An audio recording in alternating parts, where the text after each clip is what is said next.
Hello? Sorry. I took a bit because I don't know why my stream crashed. um, scratch his head.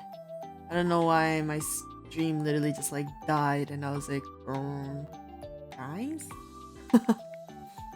But yeah, hi Ark, hi Brian, and hi Roomba. What's up, guys? Today, finally, recap stream. Oh my god. Do I even remember anything? I don't know.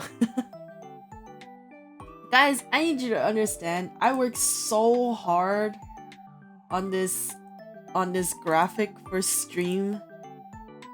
I spent like 2 hours working on it.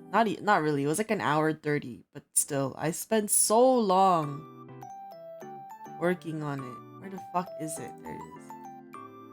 Look at this. I worked so hard. You guys don't understand how hard I'm really not. Graphic design is not my passion. Graphic design is 100%, 1000% not my passion. I'm not good at it. I had to like rack my brains to put this together. But yeah, hi Pebble. Also, good morning, Roomba. But yeah, I worked very hard. But yeah, it's 4 goats, Faker, Usagi, Hello Kitty, and not Mito. Not Skinomito. Hold on.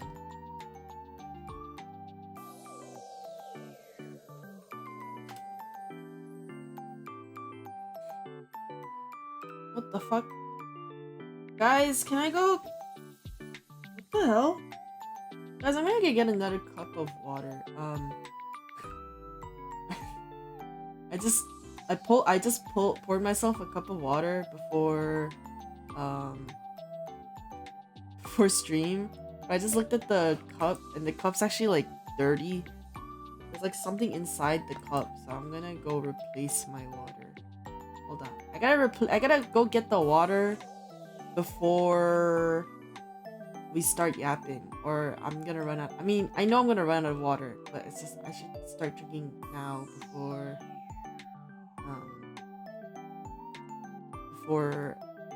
yeah. Hold on. I'll be right back. Hold on. No, I'll leave it like this. This will be the back BRB screen.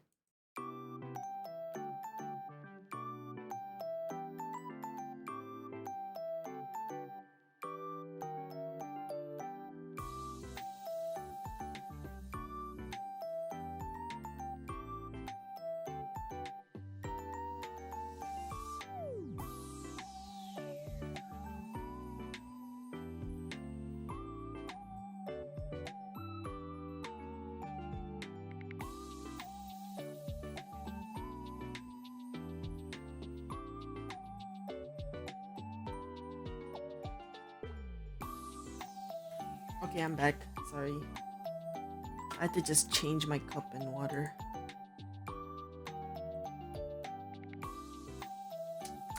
Yum. Alright.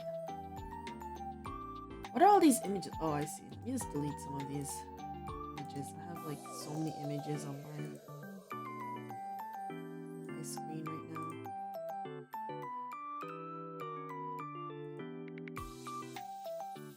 From I don't know when, but I gotta remove them all because they're cluttering my... Why am I frozen again? Sneak peek? More sneak peek? No, these are like old images that I just never deleted from my panel. What do you call it? My dock?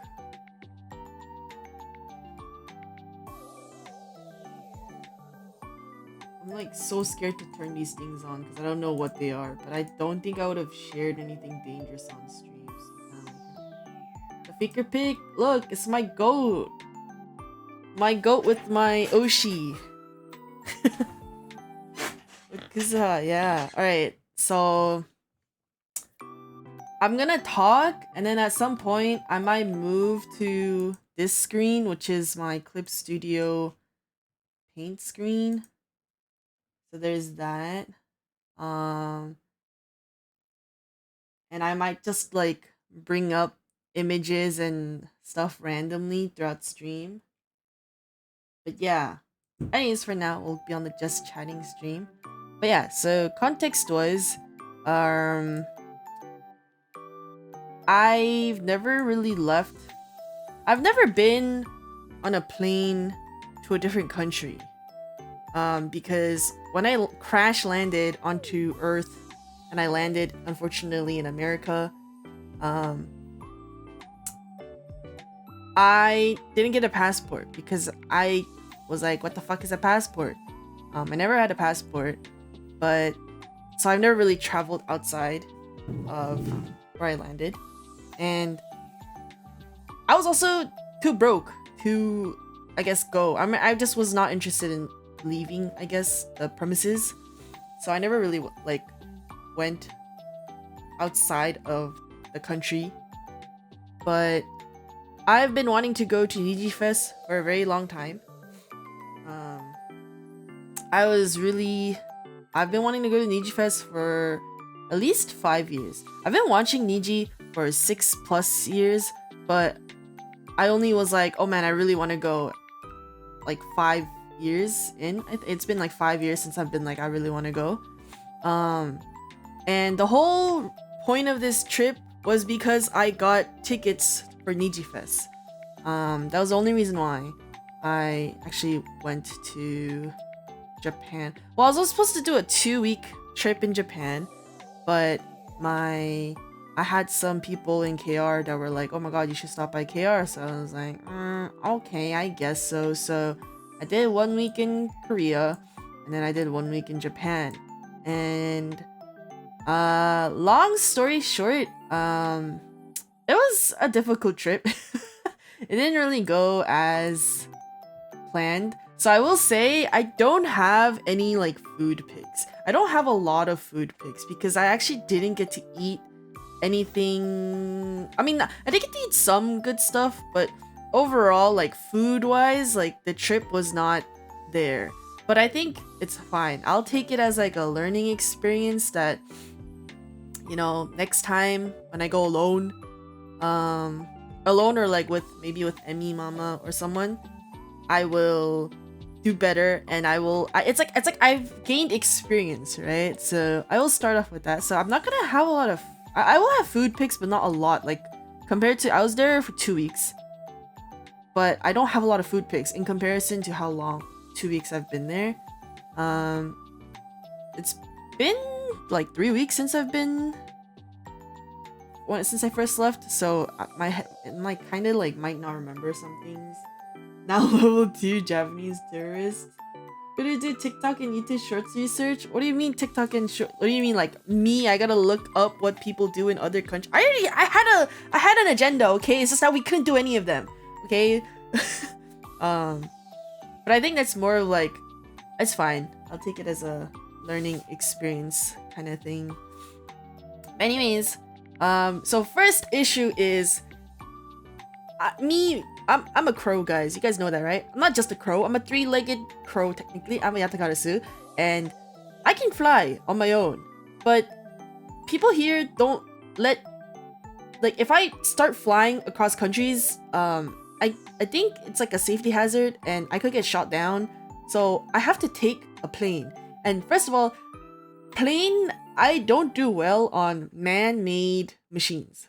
Like, something about these man-made aircraft machine mobobs are like so, like, it makes me nauseous.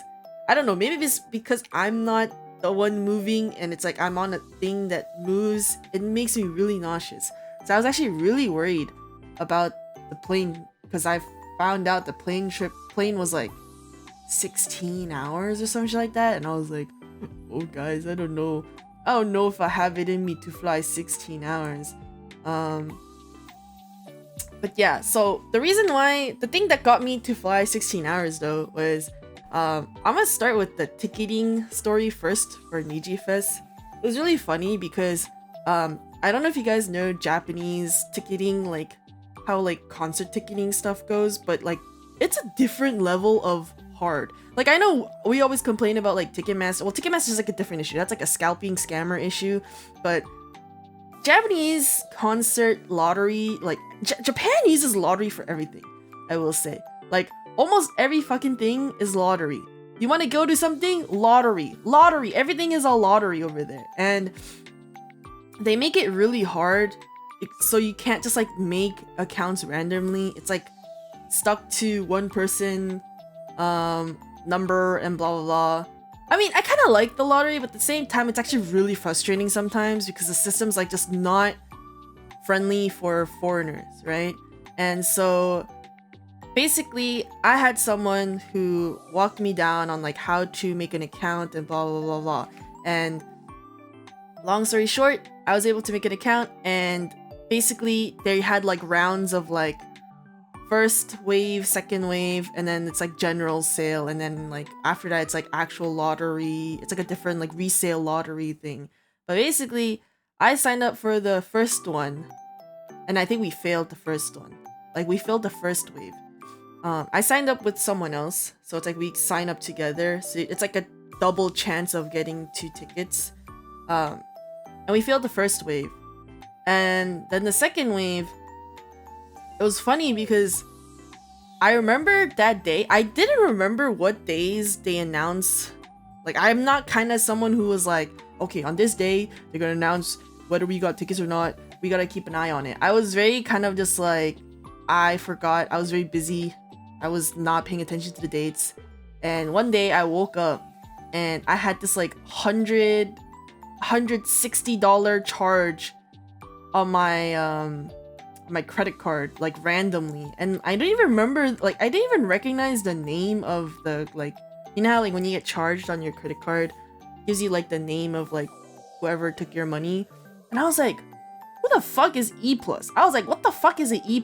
I was like, who the fuck took $160 in my name under E+? I was like, what fuck ass, what, have I been scammed? And the thing is, I don't think I've talked about this before on stream, but there have been times where my credit card information has been stolen, or my card has been stolen, or like something where I have had money taken from my account before multiple times. And so I was like, oh shit, I think I just got my money stolen. And I was like, what the fuck? And then so I started Googling. So what I do is, whenever I get a charge I don't know the name of, I Google it on Google. Like, I Google it. I Google the name. Or like sometimes if I get a spam like number, like that scam number, I'll look it up online to see it's not like an official number, and then I'll be like, okay, it's a scam sometimes. So I Googled E+, because I forgot that the ticketing site is called E+. And then I was like, what the fuck is E+? And then I looked it up, and it's like Japanese ticket up like app, and I was like, Japanese ticket. Wait a minute. And I was like, oh, what? Did I win a ticket? But the thing is, I didn't know which, because I applied for 2 lives, or 2 concerts. So I didn't know which one I got. I just knew that I got charged for something, so it meant that we won. And I like literally freaked out, and I was like, oh my god, wait, I fucking won a ticket? And I was like really excited, but at the same time I was kind of like, I didn't buy flight tickets. I didn't buy my flights until I was confirmed going. So this was like, I think 3 months-ish before. So I think maybe February. I could be wrong. I could be very wrong about the timeline, but I think it was February when I got my announcement. So I was like, holy shit, I need to fucking buy plane tickets. But that was my story and how I found out I won. But yeah, it was a very scary moment because I thought I got scammed, but then I was like, oh my god, yippee! I actually also got into the concert that I wanted most, which had my Oshi in it. So I was like, oh my god, yippee! And then I got it. And then I bought my flights, which were really expensive. I think it's crazy that humans charge this much to fly on a man-made aircraft that can crash and burn and have many accidents. But yeah, I paid for my flight, and I think I'm not gonna talk about the lodging stuff. That's just too much like logistics. But yeah, that was like how I got the tickets. So now my issue was like, how the fuck am I gonna get into this plane and fly for 16 hours? Because I do not like sitting for 16 hours. I can sleep for 16 hours, but that's like horizontal, not sitting, you know, on a shitty chair with no cushion and proper neck pillow thing. So I was like, how the fuck am I gonna do this? So I had to like kind of like mentally hype myself up for this plane ride, and oh shit, there's so much that happened. So I was like mentally hyping myself for this plane ride. A lot happened before my trip, which is where I need to start with everything. And I was like, okay, I'm like kind of someone who likes prepping things beforehand. So I was like prepping. I like packed a few days before. I had like a list of things, and I was like pretty prepared and everything. And then disaster struck because, you know, remember I told you guys that I was like, oh, should I buy a camera for like vlogging, or should I like get a new phone? And like kind of everyone just like as a community, we were like, you should get a new phone. And I was like, true. And at the time, the iPhone 17e came out, and I was like, you know what, budget phone, I don't care. Like, it takes nice pictures. That's all I need. That's all I really need. Is nice pictures and storage space. So it was really last minute because I wanted to do this a month before. But basically, long story short, I wanted the pink phone, but then so I was trying really hard to get the pink, but until last minute could not find anywhere that had the pink, other than, okay, so I know the Apple Store had the pink, but I was trying to find it within like carriers or network places, so I could just like hook up a new phone plan or whatnot easily. And long story short, no one had pink, so very last minute, like the week, not even full week, it's like half a week before I got the new phone, and I changed my phone like 4 days before my trip, and I was like, okay, cool, everything works, everything's fine. This is where everything goes to shit, because I think like the 3rd day, 3 days before, I tried logging in to the, okay, I know, so E Plus is the like Japanese app, but there's an app called Tix Plus, which is for like foreigners, I guess. It's like still under the same E Plus, but it's just for foreigners to use. And so I tried logging into my Tix Plus account on the new phone, and I could not get access to my account. And I kind of like panicked. Basically, you need to like re-authenticate your phone, which makes sense, right? But it wouldn't send I wouldn't get like a, yeah, when they re-authenticate, they send you like a number, like a text on the number you apply, or like you call them and then they're supposed to give you something from that. But I wasn't getting any like texts and anything, so I was just kind of like, what the fuck, like freaking out, because unfortunately the way these like Japanese like concert stuff works is you have to have the app, and your tickets are on the app. It's not like they send you the tickets through your email and then you can just like pop it out of your email. It's like it's literally only on the app. So I basically lost my access to my tickets like 3 days before my before my flight to Korea. And I was just like, what the fuck? I was like, what the actual fuck did I do? Cause I kind of forgot that, you know, when you like change your phones, you might, you know, you're gonna have to redo your phone thing. And I didn't really think that like I would lose access, because I just thought, oh, I'll just be able to log in again. Ha ha ha. No, I did not. I lost access. I couldn't log in. And I started freaking the fuck out. And I found this out at like 3 a.m. I think. And I was like freaking out, because it's not even like I could even call my network provider.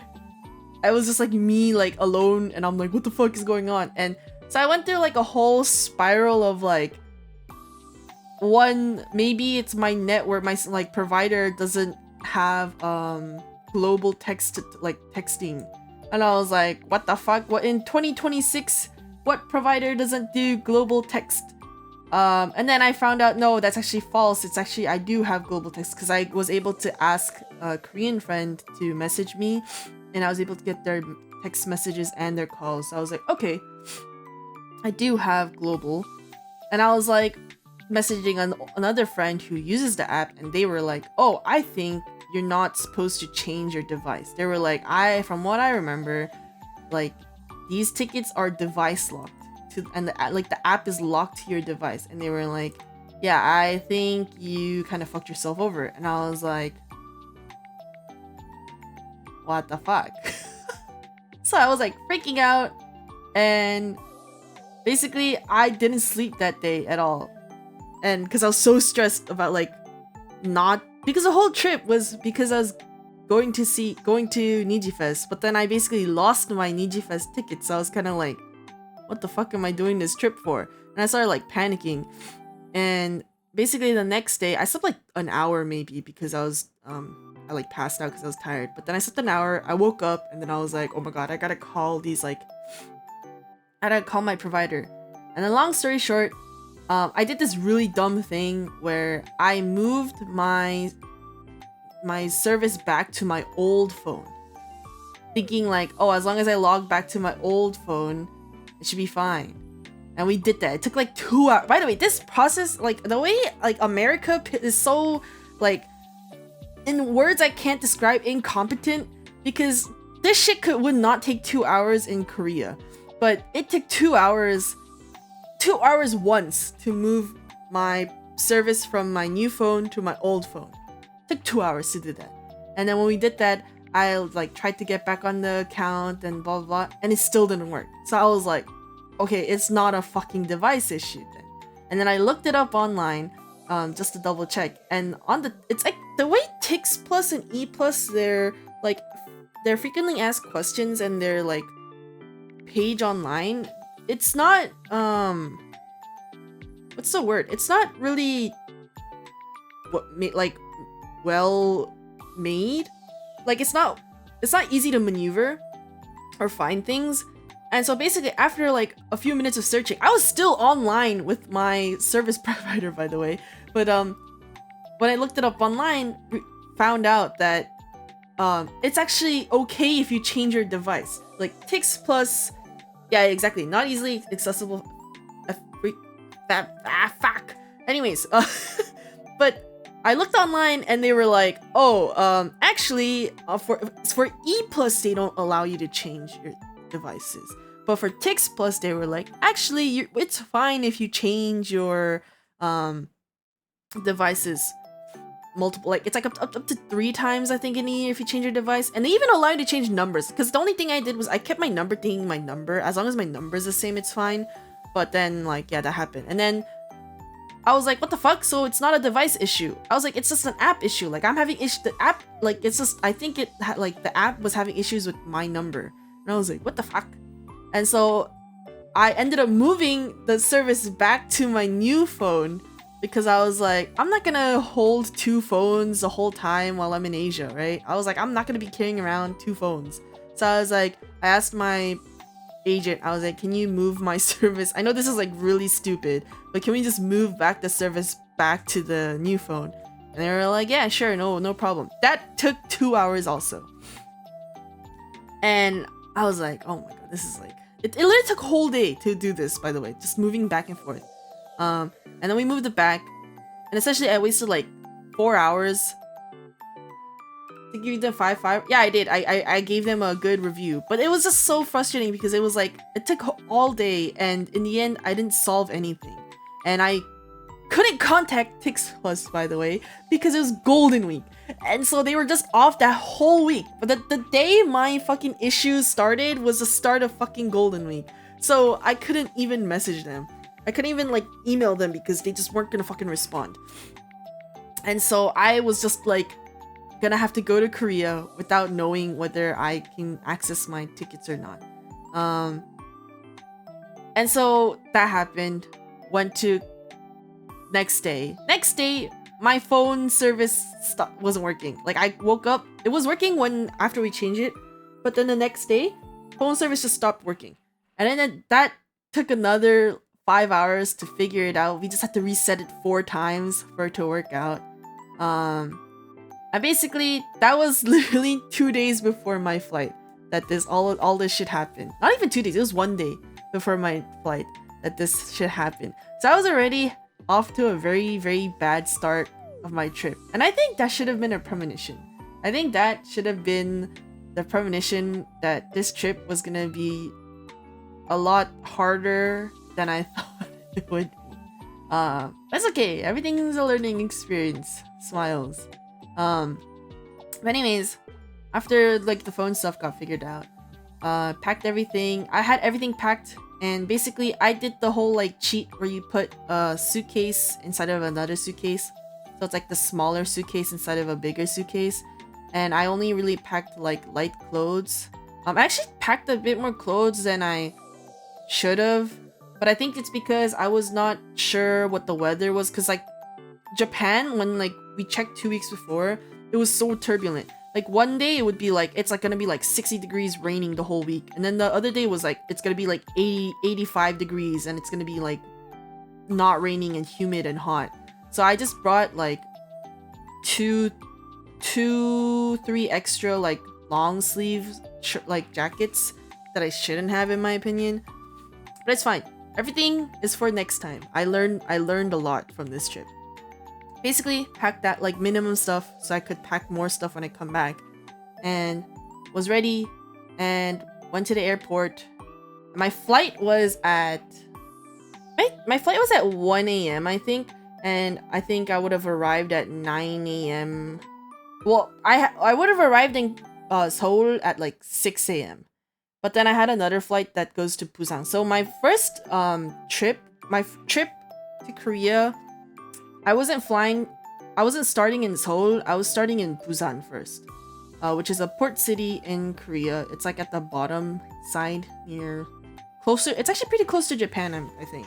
So that's where I was heading to first to meet some people, and also like I guess originally was supposed to try food there. And so that was the plan. So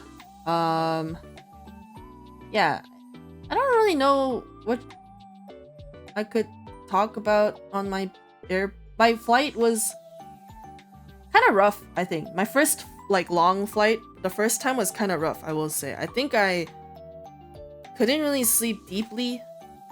I was waking up in between. Also, that was also the really interesting thing, the airplane food. I did not expect to get fed like immediately. Like when I say immediately, it wasn't like immediate. It was like an hour after we first got on the plane, they gave us food. And I think the first food we got was bibimbap, and it was pretty decent. I have a picture of it. Okay, this is where I'll start pulling out pictures. Let me move over so I can show pictures. But yeah, sorry that was such a long introduction of like nothing, because it was just I had to a lot of stuff happened before even the start of the trip, which made things difficult. Let me move. Yeah, it was like honestly just everything was a premonition of all the shit that was gonna happen, I feel like.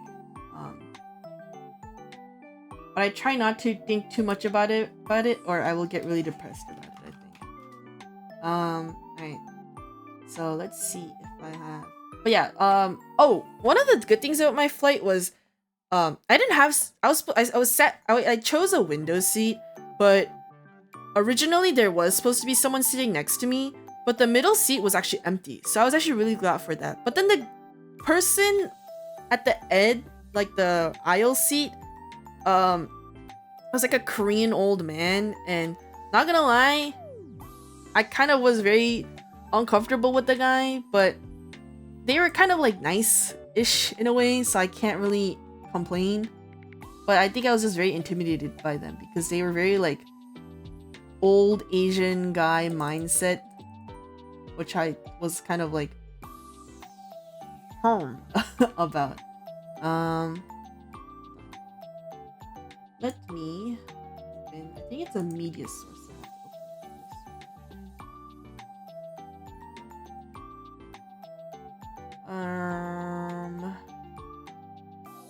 Where is it? I swear I should have.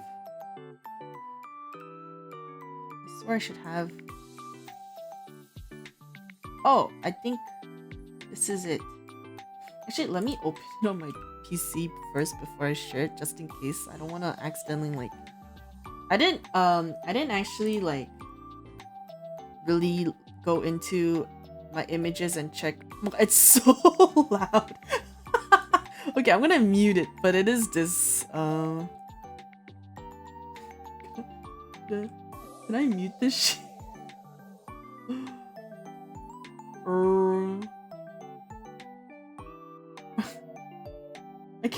I can't even mute it on start. No, it's gonna be so loud. Help. Alright, whatever. Can you guys hear it? You guys can. Can you? You guys can. It's so loud. Why is it list this way? Anyways, the reason why it's a live image. That's why it's like a weird. I can't rotate this. So you guys have to watch it like the long way. But it came in like this. Also, this one I remember they were saying like because there's the fucking I think you could tell that. Well, actually, if you guys heard the sound, it was pretty loud. I'm really sorry if I blasted your ears. The flight was turbulent. It was hella fucking turbulent. I took nausea medicine and actually worked. I was able to work with the nausea medicine. Really good. Medicine is great. Technology is great.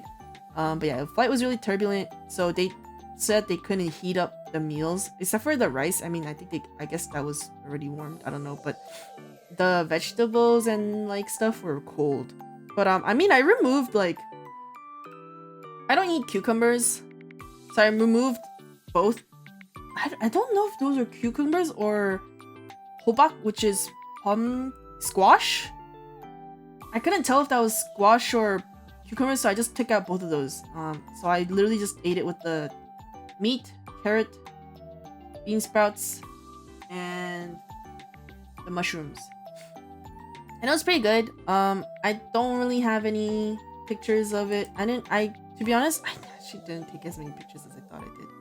I took a lot of pictures, but I just didn't take a lot of pictures of food. Like, again, I also didn't really eat a lot of, like, food stuff as much as I wanted to, so it's just not going to be a lot of food pictures. But that was the first meal. And then the second meal was... God, this is going to be so bad. Every time I... Oh, wait, I can just replace them. Oh, nice. Actually, that's like so pog. It's like my bibimbap on the plane before. I had bibimbap a second time and that one was warmed. So, and it was in a different plate. So I was kind of like, I see what they mean by the differences. The second meal. Second meal was, they had two options. I don't remember both of the options though. They just had two options though, but I just don't remember the two options. It's just gonna be this. Actually, let me see if I can rotate this way. Oh shit, no. We have to... No. We have to rotate this even more. Now we rotate it. This way. Yeah. I don't remember what the other option was. But this one was supposed to be like beef, pork, some type of meat with kimchi, but it was kind of like the texture was so I don't know how to describe it. It was so like, if you told me that was like vegetarian meat, I would believe it, because it was just so like, there was no meat. It was just like, you put it in your mouth, it just disappeared kind of thing. There was like no texture, nothing holding it back. And I don't remember, was that juice? I don't remember. I think it was juice at the top. The bread was cold and like not stale, but not soft. Yeah, it was some sort of fuck ass protein. And they gave us butter. The fruits, I looked at it and I think I ate one pineapple and it didn't taste good, so I didn't eat it. But I ate the yogurt, I ate half of the bread, I ate this whole thing, and I drank the thing. And it was really funny because the guy, because the guy next to me, like the old Asian guy, kind of intimidated me. I tried my best not to pee as often, so I literally peed once. I went to go pee once, and then the rest of the time I just tried to like sleep it off, or it was really hard. I was like in and out. Like my tailbone was hurting, my neck was hurting. I basically like was sleeping and waking up every hour. It was not a comfortable ride, to be honest. But it wasn't like I was dying. I did sleep, but it was just like I wasn't sleeping like a full rest. It was just like a few hours at a time. And like I would like I was watching like YouTube videos, or I was like a lot of streams. I played my Switch for like an hour, and then I was like, okay, I can't do this, because the flight was really turbulent. The first way. No, literally I used my Switch only that one time, and I regretted bringing my Switch, because I actually used my Switch a lot last time I flew in the States. But I think that's because it was just like, I think it was just, maybe next time I won't take it, because I learned that it's just a waste of space, like a hunk of space. But it was, yeah, it was, I used it for like an hour, and then the flight was just too turbulent for me to stay up, so I just like knocked myself out. I tried to knock myself out. Because I'll get rid of the mystery meat again. And what else happened on the flight? I'm trying to think if anything like crazy happened on the flight, but I don't think so. Trying to think. Oh yeah, and then wait, let me bring that back. So you know the fruit, right? You know I left over like almost all of the fruit. I like left it on the side, and the old man, he like looks at my fruit and he's like, he's Korean, by the way, so like he's speaking to me in Korean, and he was like, "Are you gonna eat that?" And I was like, "No." And then he was like, "Oh." he's like, "Can I have it?" And I was like, "Go ahead." And then he just yanked my fruit and he replaced it with his empty one, and he ate all of the fruit. And I was like, thanks. I don't know, he was like a very, he wasn't like a super nice guy, but it was more like a very like awkward like Asian old man, like very old, like old as in like, not like he was super old, but it was more like his like minds, you know how like the old Asian like kind of mindset that they have. Yeah, he gave me his empty one because I didn't want it anyways, but I guess he wanted to replace the plates, and so he was just like, he gave me his and he took mine, and I was like, okay.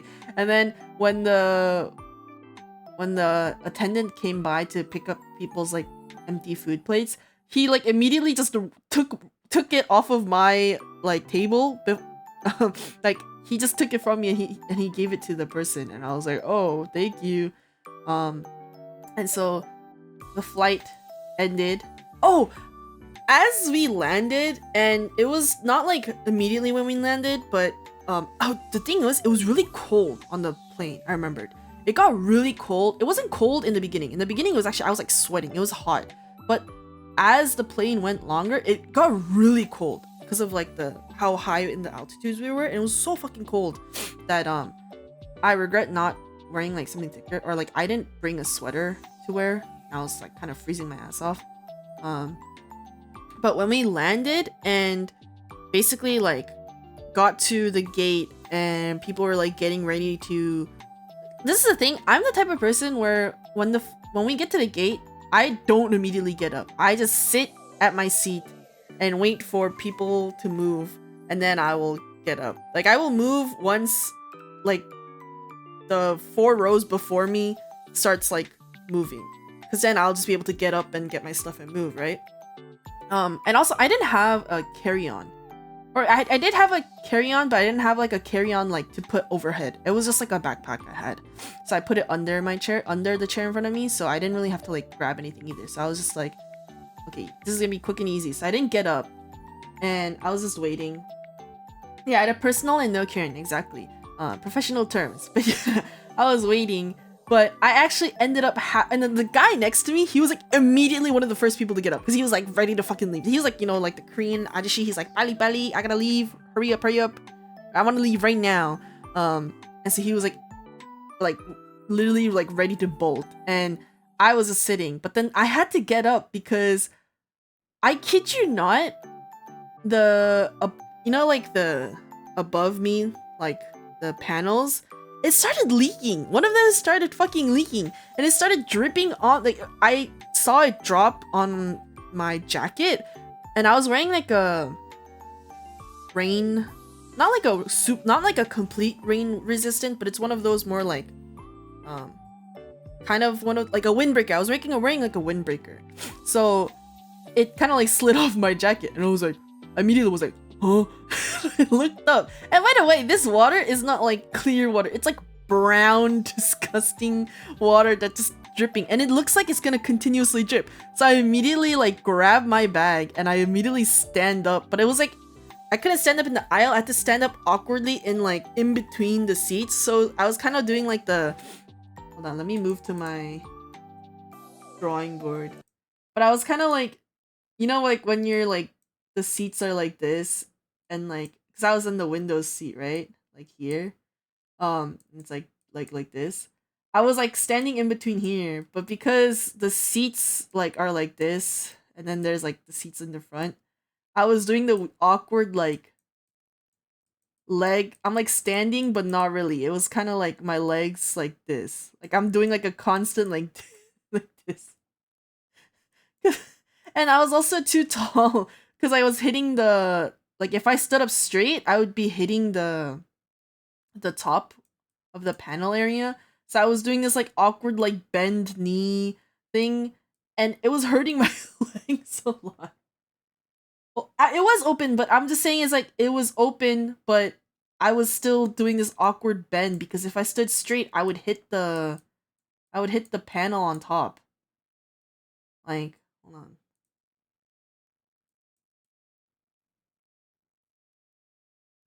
It's like like this. This is the seat. And let's say the panels like over here. Actually, that's not accurate. Okay, let's draw the panels first, and then we'll do the seats.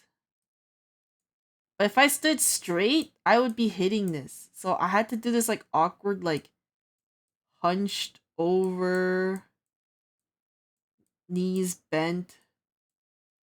So I'm not a giant. I was just taller than I'm not short. But something like that. So I was doing this like I had like a backpack on me like here too. It was heavy as fuck, by the way. Um because I had the iPad. I had an iPad. I had the MacBook, by the way, which I barely used it too. I had the Switch. I ended up bringing the Switch too, by the way. And then I had like 20 Pape Nui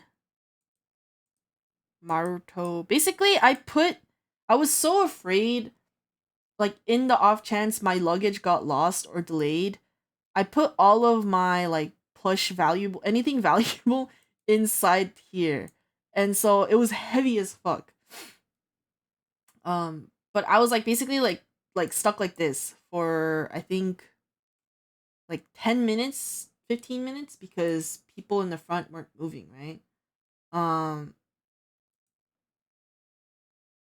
anyways, and then like the old man at the end was really funny because he was like he was so nice. He was even kind enough to step back and let me get off first. He was like, go, go, go, you get off first. But then it was funny because in the end, like, I had to tell one of the attendants that, like, there was water dripping from the aisle I was in so they could, like, check on it and fix it. And so the guy, like, while I was talking to the attendant, he ended up just pushing me off and then going ahead first anyway. So I was like, there was really no point in him offering for me to leave first. But yeah, no, we landed at Incheon, and at Incheon airport, I didn't know this because I mean this is my first time flying to a different country. Like, so everything was like a first, and I was really overwhelmed and scared, to be honest. But yeah, honestly, after I gave him the fruit, he was like really nice, which I was kind of like weirded about. But I mean, I guess maybe that's all he needed. But Incheon Airport is so nice. By the way, like my first like experience like in a different country, and it's Incheon Airport. I was like, holy shit, this airport is nice. I was like, wow, this airport cannot get any better. I was like, this. It was so big. It was so clean. The lights were bright. Like, I don't know how to describe when I say the lights are bright, because like the lights in the airport, I almost fucking doxed myself. The lights in the airport I'm in is like hella dim, dark yellow. Like, it's not nice. But the airport, like Incheon, was so fucking spinking clean and nice. I was just like, holy shit. And it was huge, by the way. Incheon Airport was huge. And I didn't know, but when you fly into a different country, even if I'm getting on another flight, like a transfer flight, you have to go through, like, what's it called? You have to go through, like, TSA again. And I was very uncomfortable with the way... Is it immigration? I guess, yeah, kind of. Well, I didn't really do, like, customs, though. It was just more like I had to just give my passport, take a picture of face, check whatever, and then my bags get scanned again. And it was really weird because, in America, the people don't pat you down physically. They kind of just use, like, a wand and go, wee, wee, you know, or, like, you just stand. You do, like, the weird, like, T-pose kind of thing in front of the x-ray machine, and then you're done. But in Korea, you do that, and then they also pat you down sometimes, and it was very uncomfortable because I just didn't expect a person to like physically touch me. And it wasn't just like one place. It was like they touched everywhere. They touched your arms, like they pat, like completely like pat you down. They touch your arms, your chest, your legs, thighs, like everything. And I felt very uncomfortable because I was like, what the fuck? I was like, oh, what the fuck? I was like, why are they touching me? So I was kind of thrown off, but I went through that and then got to the airport area, and I have something I took at the airport. But it was very nice. It was very like, why is it flipped now? Look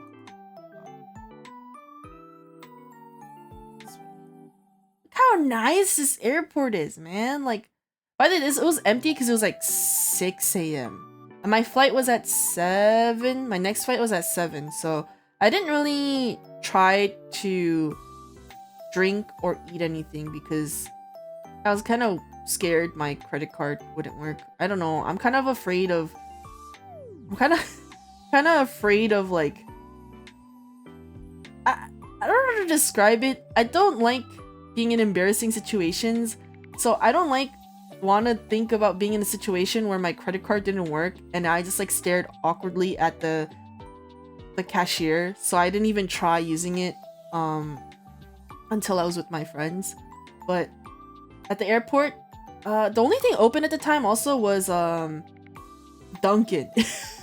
And it was so weird because like we have Dunkins, we have a lot of Dunkins where I'm at, and I was just like, whoa, imagine flying all the way to Korea and going to Dunkin'. But I didn't go because the line was like, there was like 50, like, because it was the only thing open, like everyone and their mom was at Dunkin', and I was like, okay, I'm not gonna do that, I'm just gonna go to my gate. Also, hi Water, it's been a while. But yeah, I'm doing a recap and it's taking a long time because I'm talking about like useless shit. By the way, the reason why I pushed my recap stream was also because I knew I was gonna yap a lot, and I was like worried it's gonna take way longer than what people, because I know people make shorter recaps, but I know I'm gonna yap a lot because I'm gonna go into detail and maybe over explain. But yeah, I got to my gate and I just, I guess, sat there. I used the restroom. Actually, I really wanted to take a shower, but that also required paying, and I just felt really uncomfortable about being in that awkward situation where my card would get rejected, so I just didn't take a shower. I just went straight to my gate, and then I got on the next plane. But the next plane I took was different. So the first plane I took was Asiana, and then the second plane I took was Korean Air. And it was really funny because at the time I didn't know, but Asiana is actually closing down, and I think Korean Air actually bought out Asiana, so they're just going under like Korean Air. And I always knew Korean Air is the more like considered like way better like airline than Asiana, and I didn't understand that until I got on the plane. But the plane, it was like a smaller plane because obviously it's like a not international flight, it's a domestic flight, so the plane was smaller. But the fucking seats, bro, the seats were already so different. The seats are like hella comfy. It was by far the best flight I've ever been on, where I didn't even realize we had gotten off and we had landed. It was like unnoticeable type of flying. My only gripe with Korean Air though was that their video, you know, like each airline they play like a little video to be like, in a case of emergency, please do this, please do that. Their video was entirely made of AI, and that made me feel really uncomfortable. And that was actually my like biggest like, I prefer Asiana over Korean Air because of the video. But yeah, the flight was nice. It was like an hour flight. And then I finally landed in Busan, and it was really funny because at Busan, when I landed, because it was my first time going through customs, I was very overwhelmed and very nervous and very scared of everything, and there were just a lot of people and I was really nervous. But when I got to the custom area, whatever, the Korean guy was like, "Are you Korean?" And I was like, yeah, I speak Korean."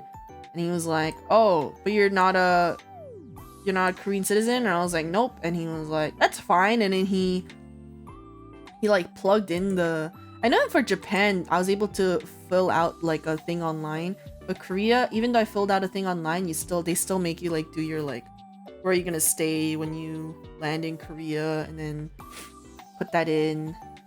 And then like the guy typed it all in for me. He was like really helpful. And Sasuga, Korean people are very like, do everything quick, fast, efficiently. So like they hurried me on, and this is a really funny thing that I'll draw. But it was like the really awkward thing that happened during my immigrations process. Because I was really overwhelmed and everything was very like, whoa, what the hell is going on? Basically like, there was this like area where there was like actually, let me draw it like this. There are these areas where this honestly, like, it kind of looked like just walls, right? Like I didn't realize like they just look like walls, and then there was like the picture thing in front. Like you have to take a picture here, like your face picture, and then with your passport, and then when it says okay, you just like go through. I, did the passport thing, got my face like done, and then I like went in, and I kind of just, cause in my mind, I thought this was just like a wall, right?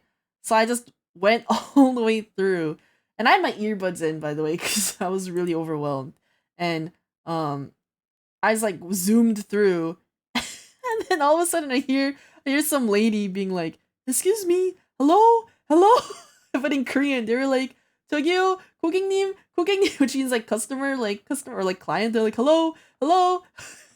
But I didn't see anyone, so I like basically like what happened was like, let's say like this is what it looked like, right? I just like zoomed through, like I didn't even look to my sides. I was so nervous, I didn't look towards my sides. I just went towards the front, and I zoomed through.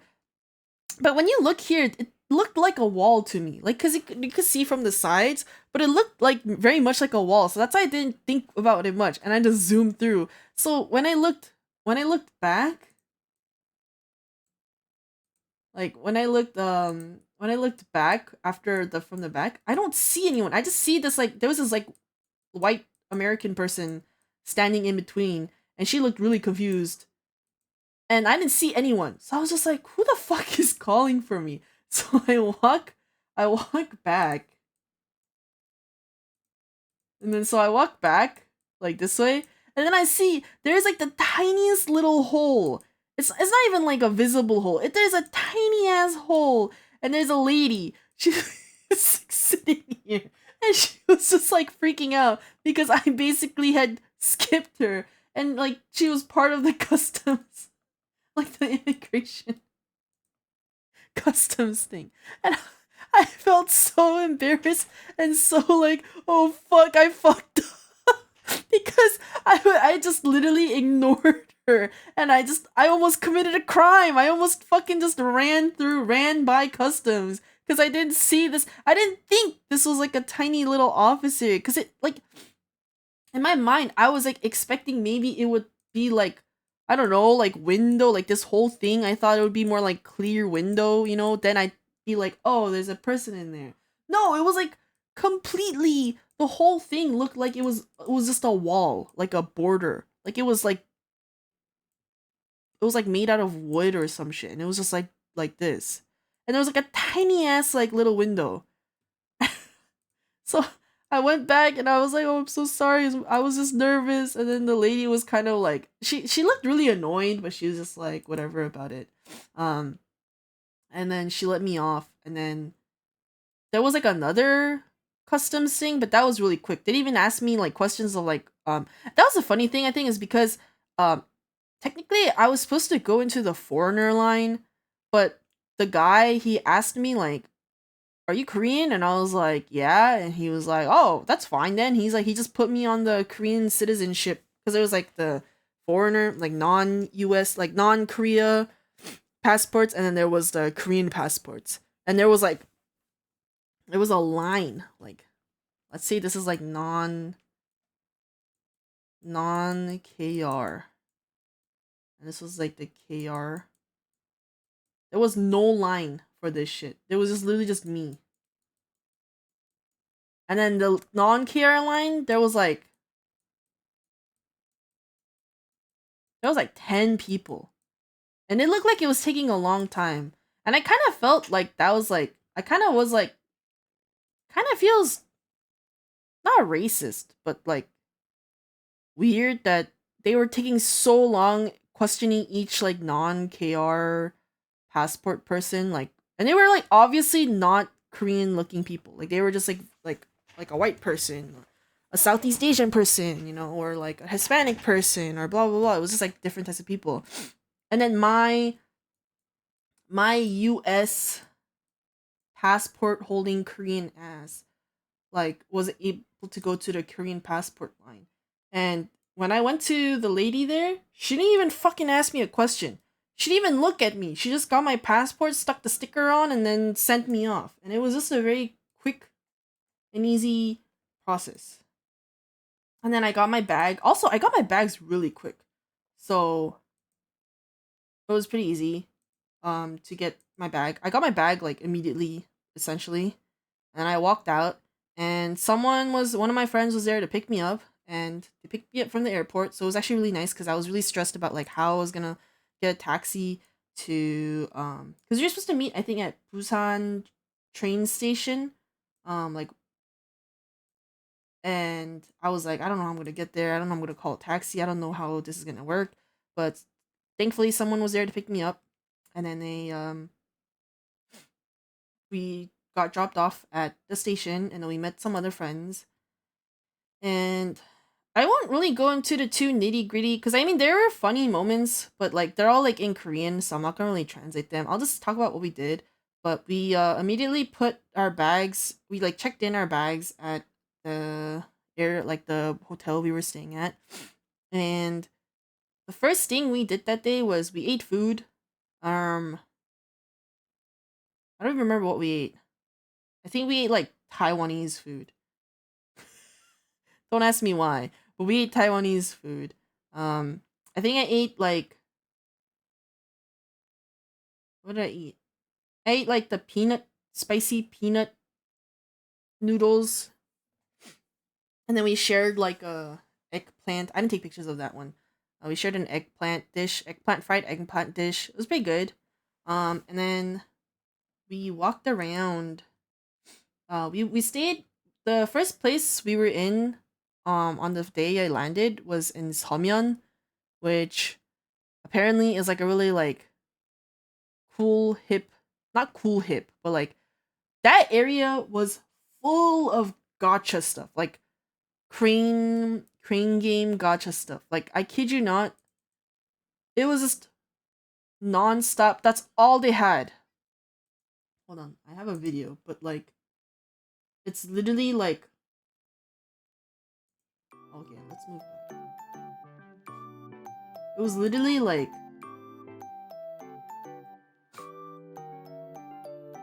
everywhere you look was like a crane game station.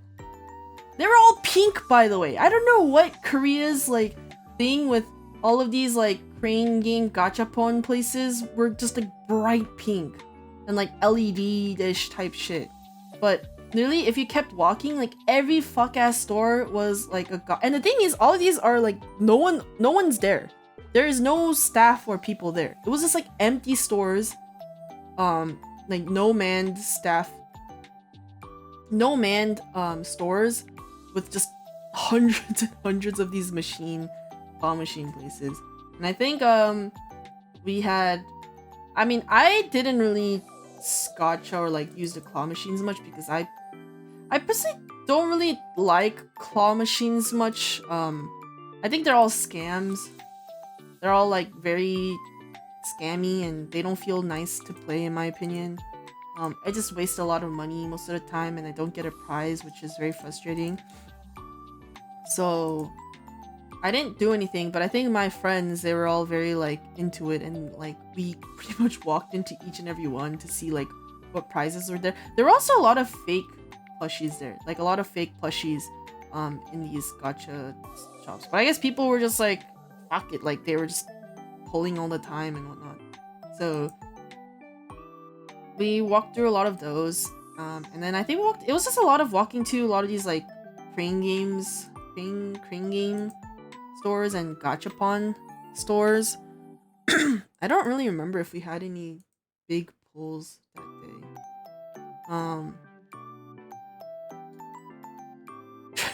Like looking at the images to see what happened. Oh, and then I went to the Animate shop in Busan.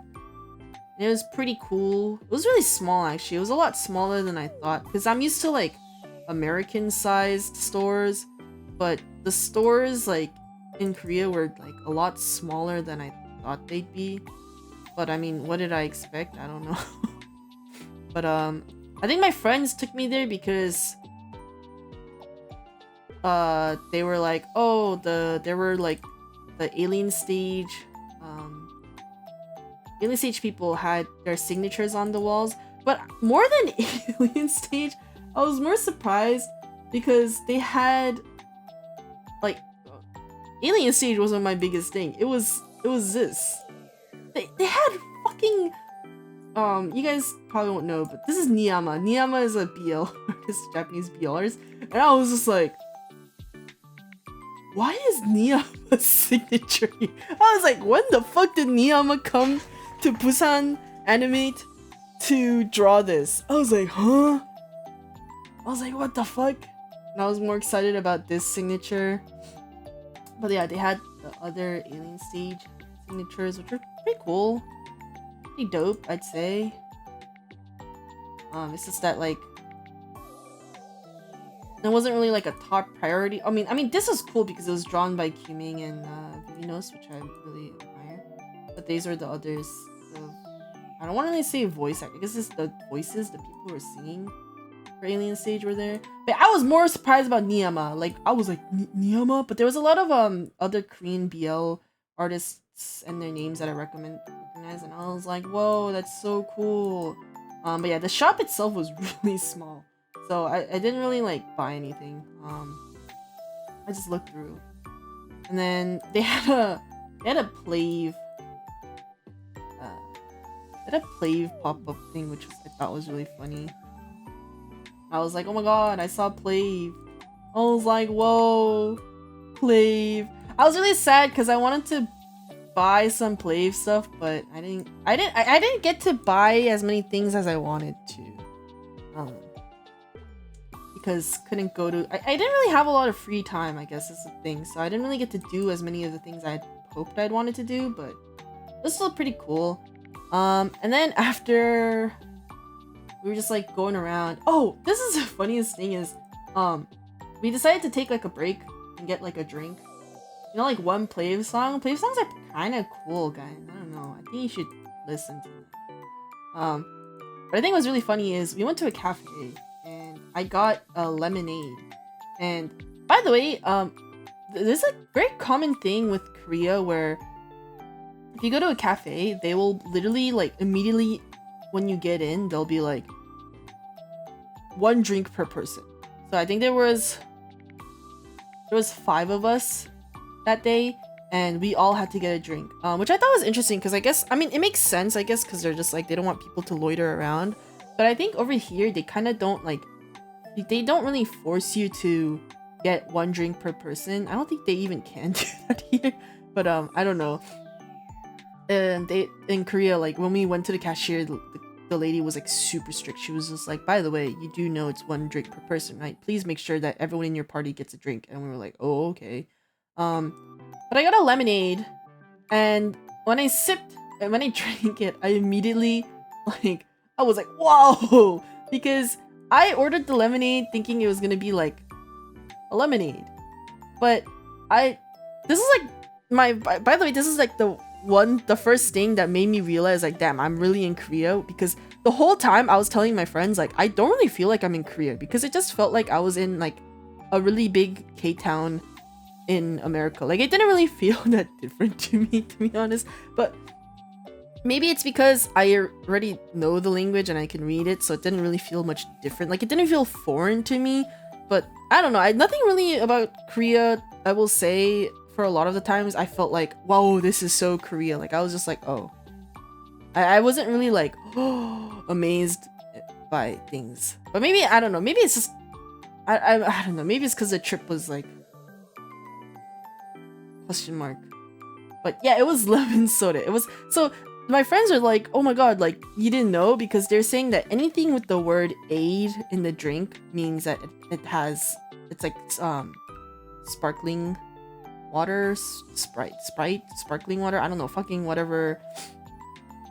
I didn't know that. So I was like, oh, I didn't know that, and I don't like soda much. I don't like soda. So I was kind of like, oh, I don't know, I thought it was gonna be like a regular lemonade. I was like, oh. And my friends were laughing because they're like, oh my god, this is so American of you. They were like, this is so funny. They were like so culture shocked.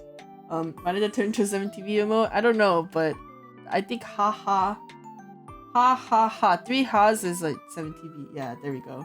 Yeah, I drank this and I was like, it was good, but it was just like fizzy. I don't really drink fizzy drinks well. And we drank that. And then after this, we went to an escape the room. And by the way, the escape the room was tiny. And I think theoretically, I'm not supposed to talk about the escape the room because it's like copyright issues, but I'll talk about it briefly. But the first one we did was, by the way, it was really interesting because it was in like this tiny ass, it was in like a building. Like escape the rooms here are like much bigger. I've never been to them though because I don't have people to go with. Like, and you need a big amount of people to go with. But I just never went, I guess. And it was this one called Seoul Escape Room. I guess it's like a franchise or brand they have in Seoul, but they brought it to Busan too. And it was actually really fun, I will say. But the first one was kind of meh, but the second one was really fun. But I just had fun because I just thought it was really fun to just try to like, you know, get puzzles and solve them and blah blah blah. But it was really funny actually because right next to the Seoul the escape room, it was in the same building as this. It was in the same building as a Nongshim Red Force PC bang. And I was just like, huh? I was like, what? I did not expect to see the logo there. By the way, it's kind of interesting because Nongshim, like, so T1 only has 2 PC bang base camps, one in Busan, one in Hongdae. And I thought it was interesting because I thought like maybe this was the same case where this was like one of their like few, like one of the 1 or 2 like PC bangs they have. No, like Nongshim just has a fuck ton of PC bangs open, but they just use their esports logo. I think it's, I guess because they have the money, like Nongshim has money to make so many of these PC bangs. So this was just like, there wasn't anything like super special about the place. It was just, it had the logo, but that's it. It was just a PC bang. But I didn't know that. And at first I was like, whoa, that's so cool. I was like, Nongshim. I was like, whoa, I literally... This was like not long after they just won their Valorant Masters tournament. So I was like, whoa, that's kind of cool. But going back to the escape the room, we did 2. And the first one, we did 2 because it kind of like made sense in order. And then so the first one, the plot was... there was a serial killer. It was really funny because it was based in New York. And I was like, hey, that's America. I know America. And so the first one was, there's a serial killer based in New York. A New York City serial killer. And basically, he's about to pin the murder on you. And you need to basically escape so you can not get accused for the murder. And you start off in like a room, and honestly, I didn't like this one. This one was kind of like, it wasn't as like made sense easy to get, to make sense of the clues, if that makes sense. We had to use hints a lot. Actually, they only gave us 3 hints. You're only allowed to use 3 hints for the whole, it's an hour long. And we actually used 3 of them pretty early because it was really hard to make sense of some of the things. Like, I didn't really understand what they wanted. And we actually ended up failing this one because, to be honest, I think we failed this one because we got griefed because the last answer puzzle you need to get to escape was in this video that we had to watch. But the fucking video was like 7 minutes long. And you can't skip forward. So we were forced to watch it. And the timer rang out while we were watching the video. So we failed the first one, and so it was funny because the reason why we did 2 was the second one is now we committed a crime. We got accused of a crime we didn't commit, and then somehow we were sent to Alcatraz. By the way, Alcatraz is not in service right now, I'm pretty sure. But yet somehow in this time period, Alcatraz is in service, and so you got sent to Alcatraz, and we're trying to escape before we're like put on death row or whatever. I don't fucking know, something like that. And so it made sense, I guess, that we did the first one and then we didn't escape because we went to jail.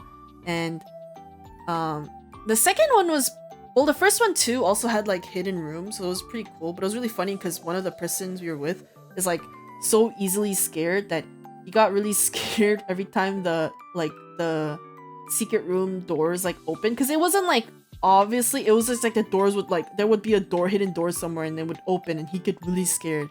But the second one, the only thing I remember that was really funny is there was a puzzle where we had to decipher the letters with the numbers and on this like weird like little circle thing. It was really funny because it was like English reference, but the puzzle question was like, oh, like this Mexican, like, they didn't say Mexican, they said Hispanic prisoner here like had a secret code to escape, but you have to say it in this direction. And it was like, what was the code though? And you're reading it, and capitalism? No, we did not escape. I did not escape chains of capitalism. But it was really funny because I speak English, we were actually able to breeze through the second one a lot because the main like the main, what's the word? The main like puzzle key like pattern for the second escape the room was like this like mechanism like thing where you would match the letters to numbers. And so I was able to guess what the sentence was gonna say based on the letters that were given. And so we were able to actually breeze through the like sentences a lot easier because I was able to like assume like, oh, this is gonna, it would be like, oh, the secret, it was like the secret code, and I was like, it would be like, we'd be like th, I'll be like duh, and then like c, and I'm like, oh, secret, and then I'd be able to match it quicker. It was really funny because one of the codes were like am I go, and I was like, that makes no sense. I was like, am I go does not make sense in like English grammar. And I was like thinking really hard, and my friend was like trying to pronounce am I go in like different ways, and he was like, am I go amigo, and I was like, amigo, and I was like, oh my god, it's because I was like, that's why they mentioned the fucking prisoner was Hispanic, because the fucking secret code was amigo, like friend, and then we said amigo, and then the secret door opened and blah blah blah. But I think it was really funny was because basically that second one was fun, but also at the same time it wasn't, because it was just a very repetitive like memorizing numbers, memorizing codes, and like trying to figure out what the like letters to the numbers meant. And it was just a lot of back and forth that really tired us out. But I think it was really funny because we went through like 4 secret doors and we thought this one was surely the last one. And all of a sudden the last one was like, we thought we figured out the last code, but then we were sent here. This one? Oh, okay. You see that this is like the middle of the street. Do you see the Seoul escape room sign? You see that red light there thing? That red light? That whole area is where we walked out at the last door, where we thought was the last door. You walk out and you're literally outside in public. Like, I don't think people can see us, but like we can see everyone outside. And it's like hella cramped, by the way, because you have to like crawl. Like, you have to crawl on your knees, I guess, or some shit like that too. Because it was really tiny. And so we're all like cramped up, and it was like hot as hell, sweating. And we're outside, and there was a last code, and basically the last code required you to remember all the numbers from previously. So, but then to get through the whole area, it would take so long because you have to crawl back up. And it was just a lot of crawling and jumping around, a lot of physical things, and everyone was really tired, and we were like trying to brute force the code by like spitting out numbers that we memorized. And then all of a sudden, one of the people we were with, one of their friends, was like just spit out these random numbers, and we were like, where did you get the number from?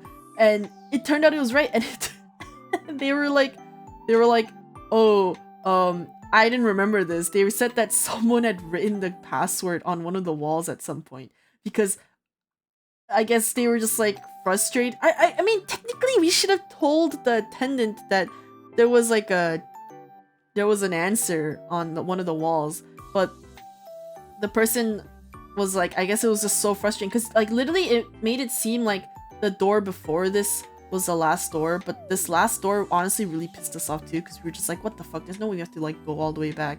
And so I guess someone had written one of the passwords on one of the walls, and that person had just, I guess, remembered it. So we put it in and we were actually able to escape. And then I think we didn't end up telling the staff, but the staff was like, oh my god, congrats, you escaped, haha, like how was it, and blah blah blah. And then we were able to like write a message on the whiteboard, but I think one of our friends drew something, but I didn't take a picture of that. And yeah, that was the end of the escape room. It was fun. I think it was just fun because it was just like an activity that I wanted to do, and it was just, I don't know, I kind of like these kind of things, so I was like, oh, it was fun, but my friends were really tired. I wanted to do one more, but they were really tired and they were ready to like go home. I will say, throughout the whole trip, I think a lot of the times that I realized one of the things on this trip is I think solo travel is nice because I don't have to like really be on the same like pacing as others. I don't know. I don't think I have great crazy stamina too, but I definitely had way more stamina than the people around me, and so I was kind of like, a lot of the times they'd be like, oh my god, we're so tired, let's go, and I would be like, oh okay. But I would, if it were up to me, I would have done one more escape the room. But yeah, we went to our hotel and we ordered food, and then it was really funny. I have a picture to share. It's not really related to what we did in Korea, but I just thought it was really funny in terms of hold on, I need to sneeze.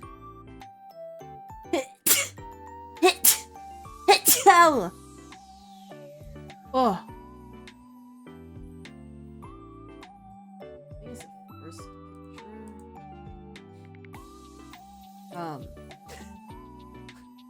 Look at when we got to the hotel, my friends had given me all the stuff that I had bought from them, or stuff that they were planning to give me when I finally met them. And I had asked my friend for one of these, just one head. I wanted one head, okay? Because I thought it was really funny because I was seeing a lot of people in Korea put these heads over their figures, and I was like, oh, that's such a funny little thing. I think I would want to do that. So I asked for one head, but they kind of had amassed, how many is it? 1, 2, 3, 4, 5, 6, 7. They collected 18 heads, and they were like, here, take it. And I was like, what the fuck? What you can do with 18 of these? Fucking 18! I was like, what the fuck? And so I ended up giving 3 to a friend, but still, I still have 15 left, and now I'm just like, well, I guess I just have 15 Ghana D heads. But yeah, I just thought it was really just a funny image to show, because it's like an army of them they gave me. And that was the end of first day. Second day, oh my god, I'm only on my second day and it's been an hour 30. I'm sorry, I yapped too much, guys. It's not even good yapping. I'm just like over explaining. I'm not really good at saying things concisely. Oh my god, thank you for the resub with Lime Square. What the hell? Crow. Hi, Lime Square. 14 hours stream? No. I think, to be honest, everything took longer because of the issues we had in the beginning. But I'm surprised you remember all this in detail. I have good memory once I see the pictures, because then I remember what we did, but it's like really bad if you just try to tell me on the top of it, like I won't remember shit. The second day was we were going to go to Chikawa Baby pop-up shop.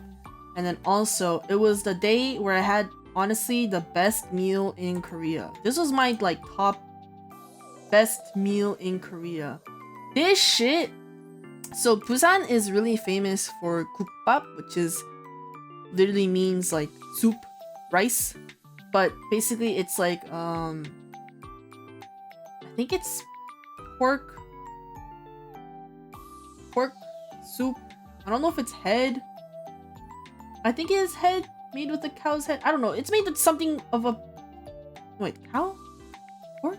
I don't remember. Something basically soup made with some part of animal thing. And this shit was so fucking good. I kid you not. The soup was so... Can you see how clean this shit is? You see how clean and clear this shit is? The soup was like so clear. So clear. But it was like rich. But not like super like oily rich. It was just like a very clear. Very like... If I were to have a hangover, I would want this shit every fucking day type of shit soup. Also, hi Elder. Did I see any Maltese? I don't remember, to be honest. And the meat was also like so well cooked. It wasn't like... I personally don't really like when meat is in water, cooked in water, because they get like it kind of doesn't taste as good. But this meat was so good. It was like melting in your mouth, but also like had that like meat essence to it. It was very good. Honestly, best meal I had in Korea. It was so good. Would have it again. I'm getting hungry thinking about this soup. This shit was the best soup I had. I also have a picture with I have a picture of it, but it's with Kuzuha. Look. It's with Kuzuha. It was very good. It was so good. And also it came with like some sides like kimchi, gakdugi, like radish, and this is buchu, which is what is buchu in buchu? Chives. Oh, I guess it's like some chive, marinated chive type thing. It was really good. Best meal I had. But anyways, after that we went to there's like a really big conglomerate called Shinsegae in Korea, and they have like the biggest, I guess, like mall outlets, I guess. And so we went to one of them. I'm trying to look through my videos. Do I have a picture of the outlet though? Let me just make sure this video does not contain anything that will dox anyone or something. Yeah, that was honestly the best meal. But the only issue is that restaurant was not near the city, so we had to take a taxi that was like 20-30 minute long ride. And Korea is built on a lot of hills and slopes, and I was getting kind of nauseous because we were just like driving through the hills and slopes. It was not my favorite, but it was worth the drive because the food was just goddamn good. I'm trying to find a video of the... I think I took a video of the place, but let me just...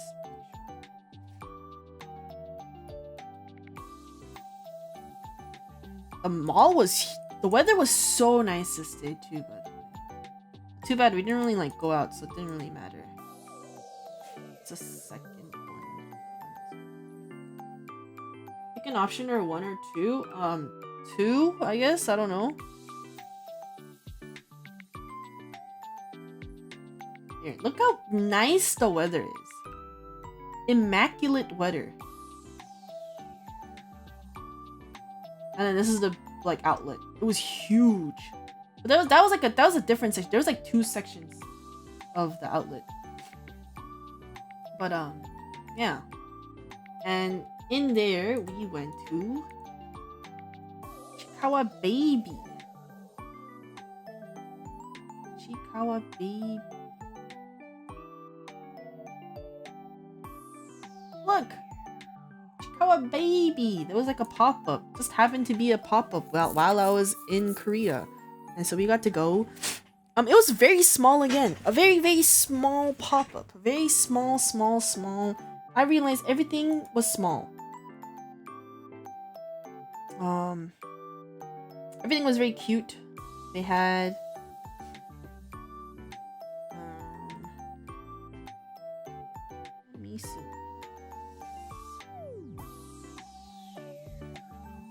me make sure nothing doxes anyone.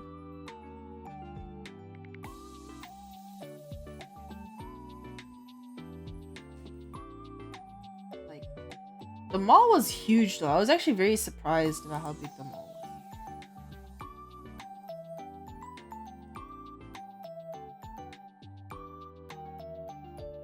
Oh, you can actually see how big the pop-up is from this one. So I'll show you this one.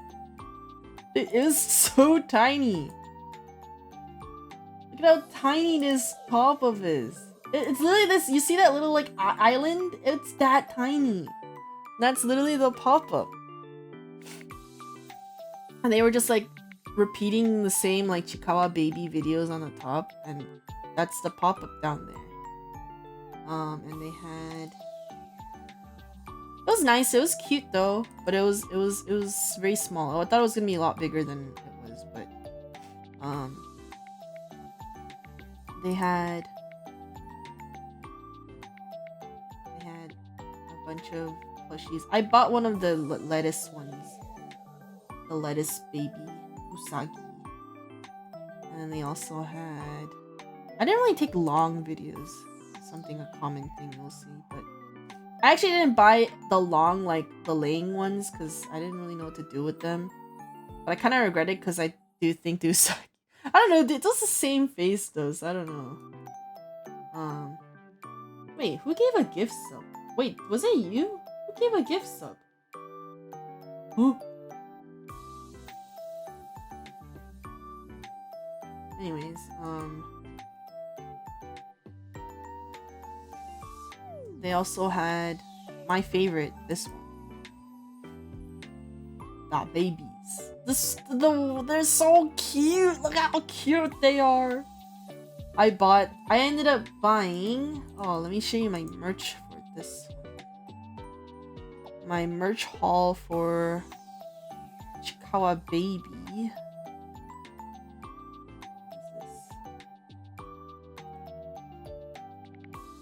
This was my haul for Chiikawa Baby.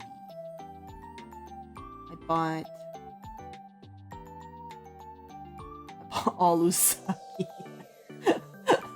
This is the start of my very Chiikawa-ful merch haul.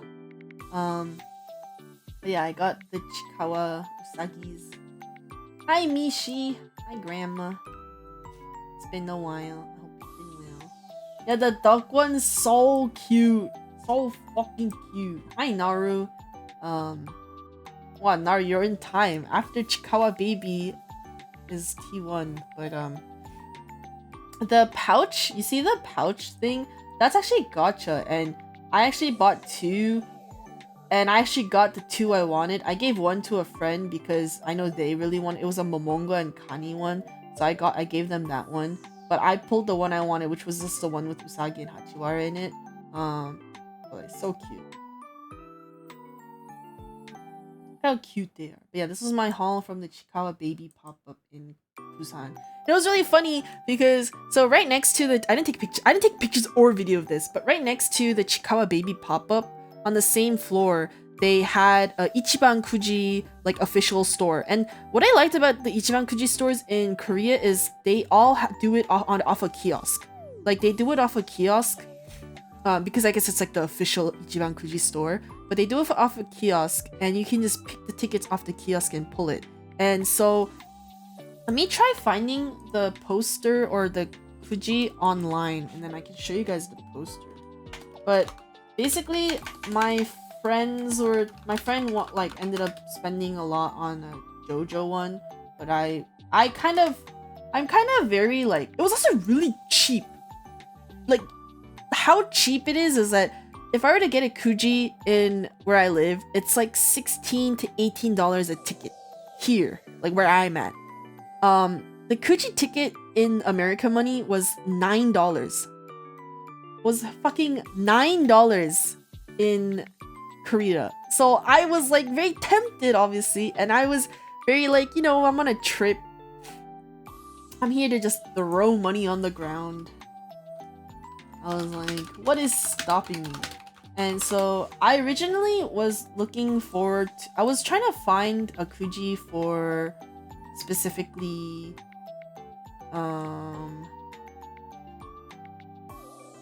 you have the poster for this?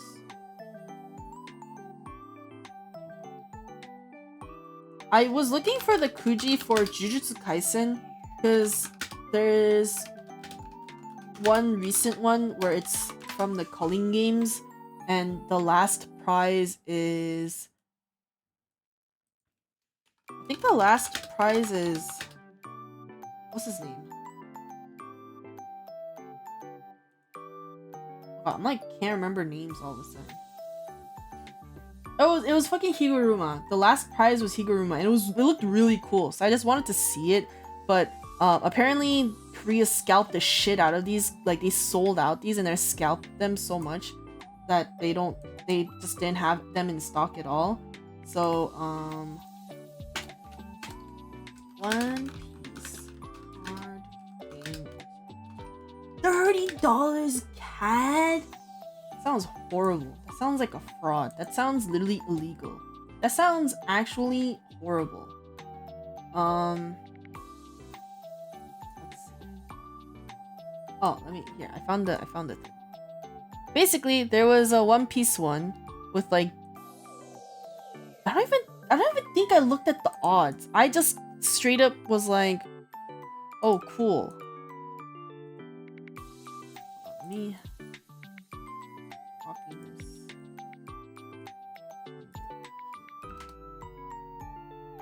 I'm so hungry. I might eat a sandwich midway at one point. I like only ate a cup noodle and I'm still hungry. Getting plastic filed folders? That's horrible. That actually sounds horrible. Where is this image I just saved? Where did I save it? I need to start. Oh, there it is. Oh, this was the Kuji I pulled for. And to be honest, I'm very particular about what Kujis I want, but I was literally in like a fuck it, it's $9. I was like, I buy 2 tickets, it's $18. And I was just like, I'm just here to throw money on the ground because I just like to throw money on the ground. I pulled 2 tickets. I kid you fucking not, I got the A prize. I kid you fucking not, I got the A prize.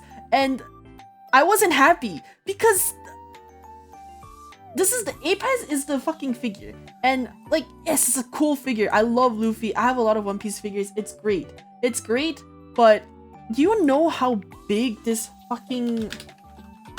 It's huge. The fucking figure, it wasn't like a normal... It's a fucking huge figure. I'm trying to find like a real life image picture of... I was actually so like distraught. When I won, my friends were like, oh! But we were all kind of just like, how are we gonna take this home? How are you gonna take this home? By the way, I didn't bring it with me. I ended up giving it to a friend and they said they'll ship it over eventually. Because I'm not in a rush to get it. I wish there was like something I could compare the size with. Because it was huge. It was like very big.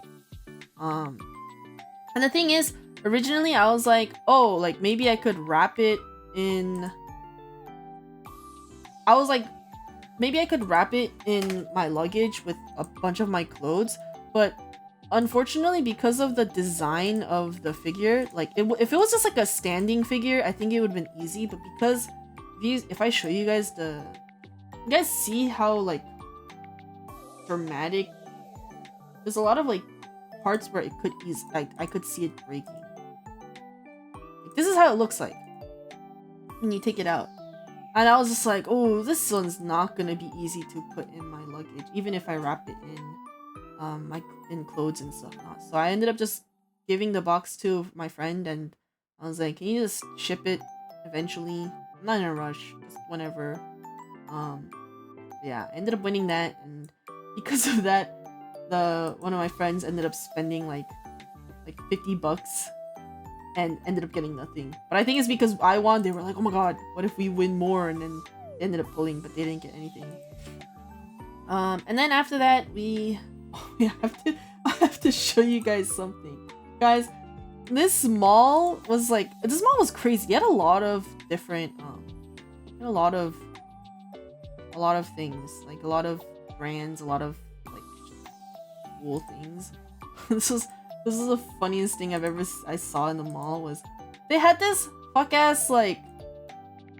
By the way, that's a Shake Shack, but they had this fuck ass. This is a what's the word? 안마의자? Massage chair. Massage chair. Look at this fucking massage chair. It moves your arms. Like, it moves, the chair moves and your arm moves. And I was literally like, bro, imagine sleeping and then your arm starts lifting up out of fucking nowhere because the fuck ass massage chair decides that you need an arm workout. Like, that's so fucking crazy. It's like spinning you around and shit. It's horrible, bro. That seems horrible. It's like a torture machine. But yeah, they were showing it and I was like, what the fuck? I was literally like, huh? Man, there was that. I had my first coffee. I didn't also didn't get to eat a lot of drink a lot of coffee and go to a lot of cafes as I planned or wanted to. So yeah, that was another thing that didn't really go as much as I wanted to. But let me see if I can find a picture. It was a good coffee though. I was very happy with the coffee. I don't even remember what it was. I think it was just their specialty coffee. Like, I asked them what their like most like what they recommend, and this was their like house coffees. It was good. It was so good. I want coffee now. Yeah, that was good.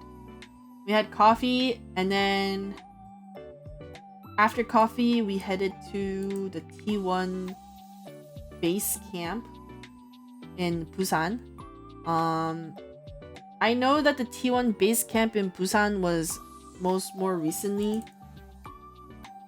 It's like very new. Like, they opened it not too long ago. And let me see if I was a bit sad though because I wanted to. The base camp was pretty close to Haeundae, which is like the beach area. And I was hoping that maybe we would be able to stop by the beach while going to see the base camp, but the schedule didn't allow it, so literally just went into the base camp. Like, that's literally the beach. If you walk a bit more, that's the beach, but we couldn't go, I guess. But this is the base camp, and it was the small door they just saw, the little red door T1.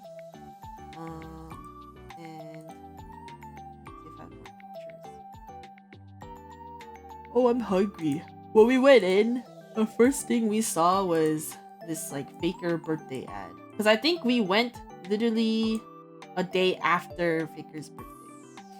And I was like, whoa. It was pretty cool. I was like, whoa. I was like, oh my god, it's God. It's GOAT number 1. The GOAT. Faker. And we went in. I have a picture of the place inside. Let's see. Might have taken in a picture, but I might have also might be reflective, so I don't want to share unless I'm 100% sure.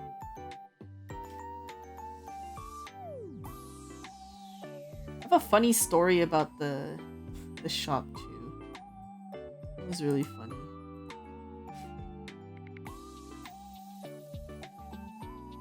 I know 100% I would show you guys like the cool like arena plaque stuff, but I'm pretty sure all of those were reflective, so I cannot show you guys.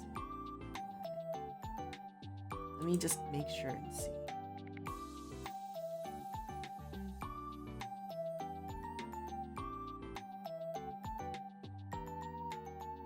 Oh yeah, it's reflective.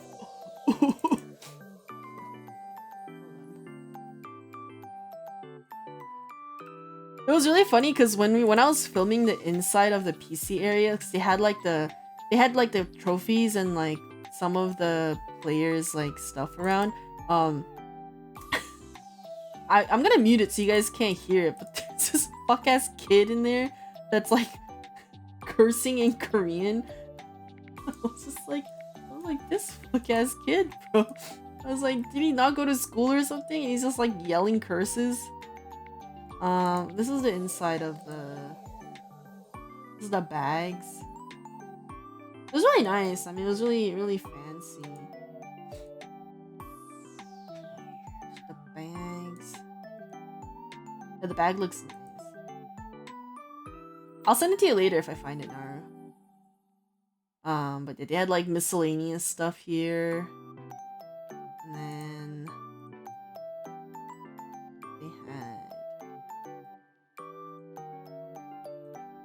they had like the specialty stuff too. They had the Sakura, they had the Sakura plushies, or they had specifically Paze and Curious. I got those. Also, I was so glad because I was so glad I actually went to the Busan base camp because my friends were like, "Oh, we're gonna go to the Busan one when they have." They were like, they thought I was only gonna go to the ones in Seoul, but I was like, I wanted to go to the Busan one because they had some Busan limited merch too. But also Busan had the most stock of any merch. Specifically the jackets.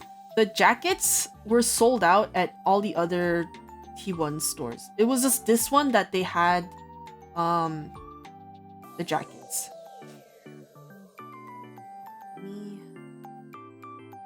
This one. And then this is the inside of the PC area. Look, they have the trophies and stuff. It was really nice. To be honest, I wish I had time to play on the PC. It would have been interesting. So basically, when we got here, I spent a lot of money because this is one of my, like, I knew I was gonna spend a lot of money on here because I was like, I had planned for this. I had planned that I was gonna buy that jacket, and I ended up buying a bit more. Let me see if I can find the pictures of the merch I bought. I took these merch pictures at home though, so they're a bit. Oh, I'm so hungry! Hungry hippo. Okay, let me just flip this. Transform. Yeah, I bought. This is the back of the shirt, but it's just a it's a Busan exclusive. Busan exclusive shirt, and I thought it was so cute. It was like, I think Paze's character is so cute, being a koala. Specifically though, the I don't know if you can see the charm. Hold on. Whoop. The charm. This one I bought at the Seoul base, not base camps. This was the one I bought at like actual T1 headquarters, but the rest I bought from Busan. I don't know if you guys can see, but my plushies, they're kind of they're a bit dirty looking because I think I spilled something in my bag, and I think they soaked up the water from it, so they're a bit dirty. I gotta wash them. But man, I'm late, Sag. It's okay. I'm literally on day 2, Zophie. I'm on day 2 of my 14-day trip. I think you're fine. But yeah, it was really cute. I was really happy that I got these two. I originally only bought the Paze one at first, but then I was like, Paze is gonna be lonely, so I bought Carrier also. But that's also because those are the only ones that they had in stock. I would have bought Doran if they had it in stock too. But yeah, the jacket. So I bought a Paze jacket.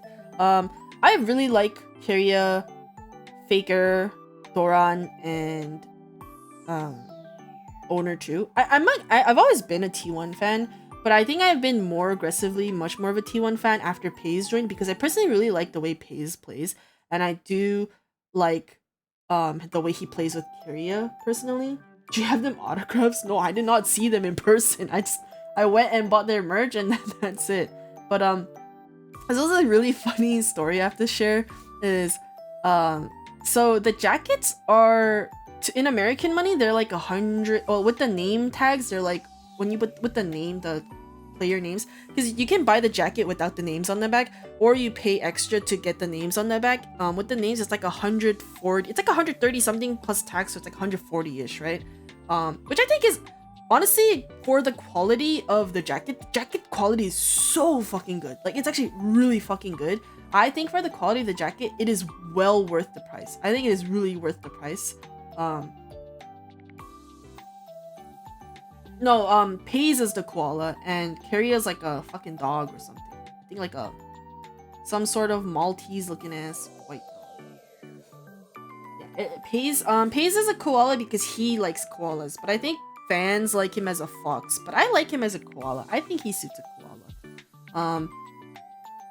But basically, yeah, the jackets in Korean money, it was 189,000 won, which is a big number for a lot of people. Like a lot of my friends were like, "Whoa, that's kind of pricey," and I think it's a big amount to spend in one go. So, can you imagine the person at the cashier girl? She was so nice, by the way. She was really friendly. She was super nice. She saw our Chiikawa bags and she was actually talking about Chiikawa with us and we were like, oh my god, hi. Like, it was really cute.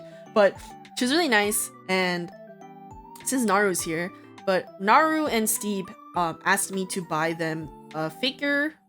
I think Naru asked me for either Carrie or was it you who asked me for either Carrie or Faker? I just asked for 2 Fakers because it was just gonna be more confusing for them, I think. So I just asked for 2 Fakers. Yeah, Faker or Carrie, yeah. But I just asked for Faker because it was just, I guess, easier for them. And so I asked for 2 Fakers and 1 Paze. And it was really funny because at first I was just asking about sizes because I know Korea's sizes are different, so we were talking about that. And then they were like, oh, I was like, okay, I'll get it then. And then so the lady was like, okay, just 1 jacket, right? And she like takes 1 jacket, and she didn't take 1 jacket because their jackets they had for you to try, but they had the stock in the back for like they had them somewhere else. So they were like, oh, so just 1 jacket, right? And she told the girl, I think she was trying to tell the other girl to go grab one, and I was like, no, 3 jackets, please. And mind you, each jacket is 189,000 won, right? So imagine times 3, right? The girl was like, 3? Because I literally was like, oh no, I want 3 jackets. And she was like, 3? You want 3? And I was like, yeah, 3. I was like, can I have 1 Paze, 2 Fakers? She was like, oh yeah, okay. And then she was like, oh, it might take a while because basically the way they press the names, it takes a while for each name to be pressed on. So they were like, hey, it may take a bit. So you can just look around and we'll try to put your, we'll let you know when your names are done being put on. And it's really funny because I paid for the 3 and stuff. And then the other girl, she comes back with just 1 jacket. And then the other girl's like, no, they wanted 3. And the other girl also goes, 3? She goes back to get the other 2. Yeah, I spent like 70만 won in fucking T1 base camp. Like, it was crazy. My friends were like, what the fuck? I literally flexed. It looks like I flexed, but I mean, I already got paid by, I got paid. Like, I'm buying it for friends, so I was like, whatever. But, it was really funny. And then I bought the shirt. The shirt was also like, the shirt's like not even 20 bucks USD. I was like, oh my god, I should have bought 1 more. I only bought Pazes because I was like, oh, Paze, but I should have bought another one. The quality also for the shirt is very good, by the way. I'm kind of regretting that I didn't, my friends were kind of in a hurry, so I wanted to personally see if I could try the cafe drinks at the Busan base camp too, but we didn't really have time, so we just left. But the jackets were also really heavy, by the way. I had to pay extra baggage fees on my flight from Korea to Japan because of how heavy the fucking jackets were. Yeah, the jackets are very heavy. Naru, I hope you understand that. Naru and Steve, I hope you understand the jackets are actually a lot heavier than they look. My only gripe I have with the jacket is that my Paze name is already peeling off, and I only wore it once, but it was already peeling off just from folding it around, and it's easy to paste it back on. You just need to put wax paper and then or baking paper and then just iron it on with low heat. But I was a bit upset because I was like, man, I spent a lot of money, and I'm assuming it's because we had 3 names and my friends were in a hurry, so they kind of just didn't take as much of a, they took less than they usually would on pressing the names on. But I was a bit sad because I was like, I paid $140 for this jacket and you're telling me the name's already peeling off. But Other than that, the jacket quality is very good. Good purchase. Was very happy. This was one of the few things I actually was able to get that I planned to get. So I was really happy about that. And okay, so the reason why my friends were rushing that day was because one of my friends who live in Busan, they were like very adamant on eating at this one restaurant. And it was basically a tonkatsu place, and they only sell like 3 things. They only have 3 menus on their they only have 3 items on their menu, and they have the way you have to get this restaurant. You can't just walk in. They only take reservations on this like app called Catch Table, and the reservations like go out immediately. Like they sell out reservations like 2 minutes into the day, like when they start. And so my friend was really adamant on going to this place, and so we actually got lucky. We succeeded on getting a reservation, so that's why they were in a rush, because they were like, we have to, or like, it's almost our reservation time. And I was a bit sad because personally I wanted to see like the beach, like I said, and also I wanted to like see if I could try the drinks at the base camp, but it's okay. I mean, what happened will happen. But before we went to the tonkatsu place, right, like literally a block away was this egg tart cafe place. And honestly, it was one of the best. This was also really good coffee. It wasn't coffee. I drink hoji chai. Was it hoji chai? I think it was hoji chai. But the egg tart was also really good. It was like a Portuguese egg tart though. It was a very good egg tart. Like very, very good. I was very shocked. Only downside is they didn't take my card. Another thing I didn't like about Korea, Korea does not take Apple Pay in a lot of places. I think in Seoul they did, but I didn't even try in some places. But some places, like a lot of the times, they didn't have Apple Pay. Another thing is, a lot of the times their credit card reader couldn't read my fucking IC card, and so a lot of the times I could not pay for the things, so I had to rely on my friends, which was kind of frustrating. I forgot the biggest thing about Korea, about my phone. Some of you guys may have missed it earlier, but for the people who heard about my phone issues in the beginning, guess fucking what? When I changed my phone, because I changed my phone too recently, my SIM is locked, so I could not use eSIMs.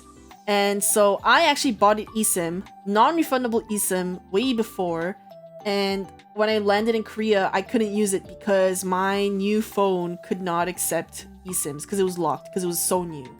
And so basically I threw $30 down the drain because I bought a Korean eSIM that I could not use. So if anyone is going to Korea anytime soon and wants to buy, I'll literally sell it for 20 bucks. Have like Kakao Pay or something? They do, but like you need to have a Korean bank account to use Kakao Pay, so I couldn't use it either way. It was very frustrating to use. Did I get a foreigner T-Money card? No, I didn't, because I thought I could use my card and my friends, but it's fine. I was able to get a T-Money later because my friends just made one. But it was frustrating. I think Korea was very frustrating for me overall. Like it wasn't smooth for me to travel, and I didn't like that.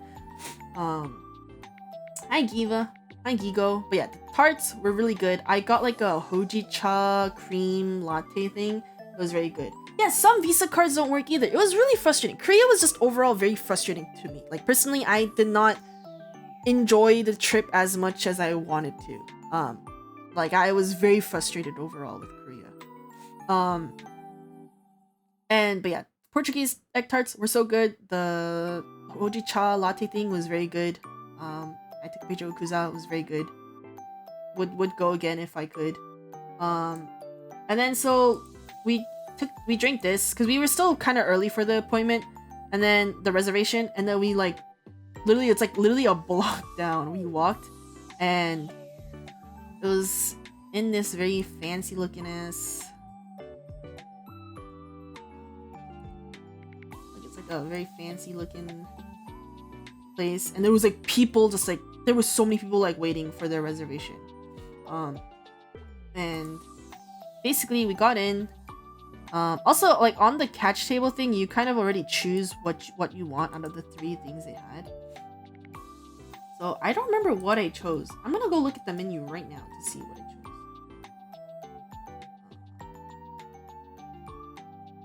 But I think I chose like the...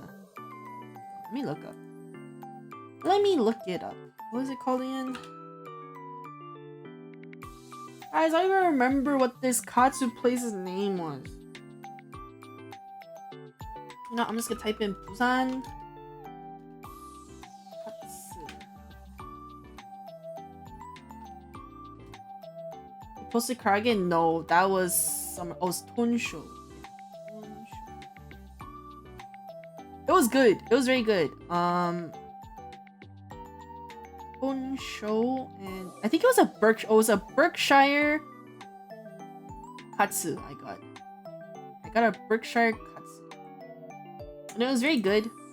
They had like, before this they served this like cold corn soup, and it was weird because it was cold. It wasn't really soup, but it was cold, and I didn't know how I feel about it. But it was good. But it was cold.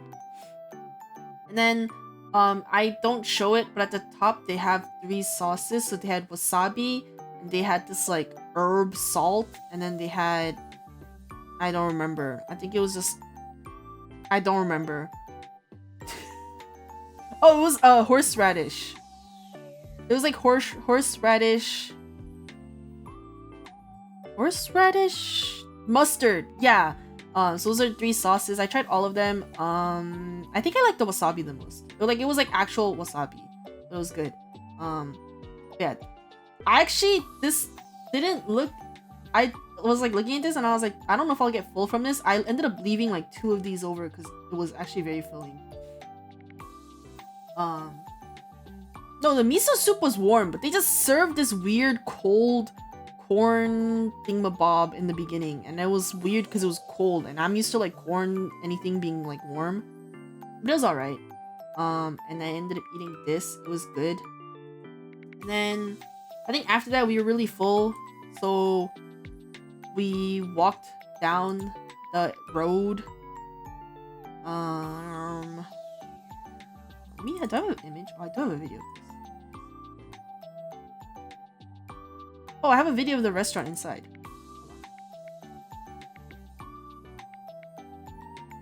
Guys, this is gonna be a long ass stream. Also, I will stretch and hydrate. Hold on.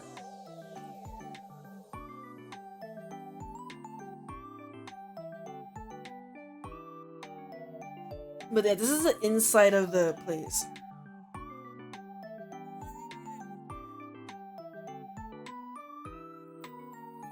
Look hella professional and stuff. But yeah, and then we ended up walking down the neighborhood, and it was actually right next to Gwanganli, which is like another beach. It's different from Haeundae though, but it's still nice. It was very nice. We were walking, and let me see if I have pictures. I do have pictures. I know I do have pictures. But it was like, wow, this is so nice. Huh. Look. God, I gotta rotate again. Oh, no!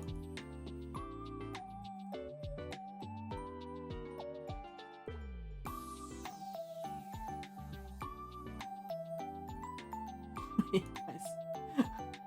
Like, help! There we go. How nice this is. Was very nice. Look how clear the water is. You can see the rocks. How nice. Beautiful. Yeah. But the weather was really good. It was really nice. But what was funny is that before we walked to this area, there was again a bunch of little like crane machine stores. Crane machine. And so we actually went into we went to 2 crane machine stores. And this is the crazy part, because the first one we went to, it was like definitely like a scam, like scamming type place. It was like heavily rigged. The machines were really weak, really bad. Like you could tell like just from the way it was pulling, like we were like, oh, this is a bad store. So we like walked out.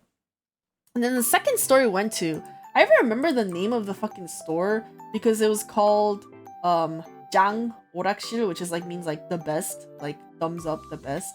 Let me see if I could take a picture of this without like doxing.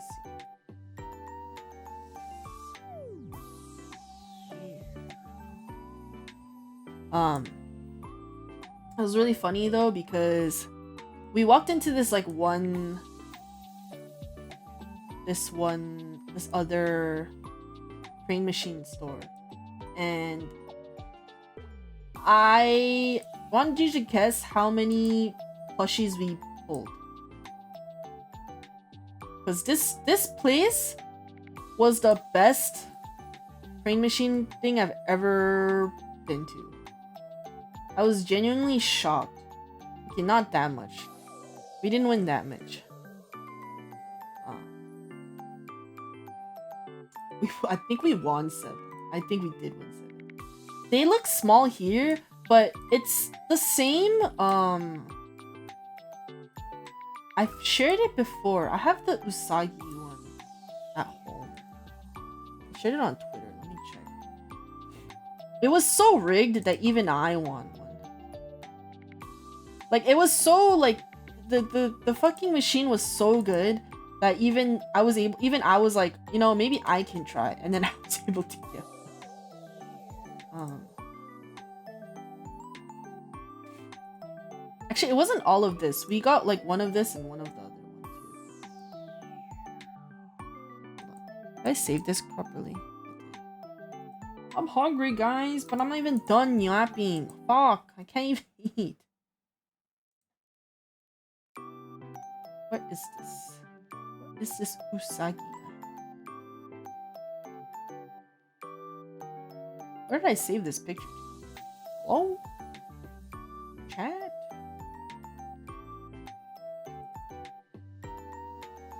Me scratching my head, not remembering where I saved this image to. I just saved it somewhere on my PC and I'm hoping to find it, but guys, if I can't find it, I'll just link it. Where did I save this image to? Oh, whatever.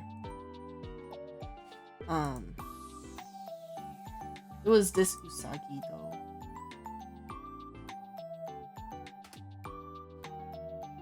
But it was like, I think we got a Chikawa, Hachiware, and Usagi one of those.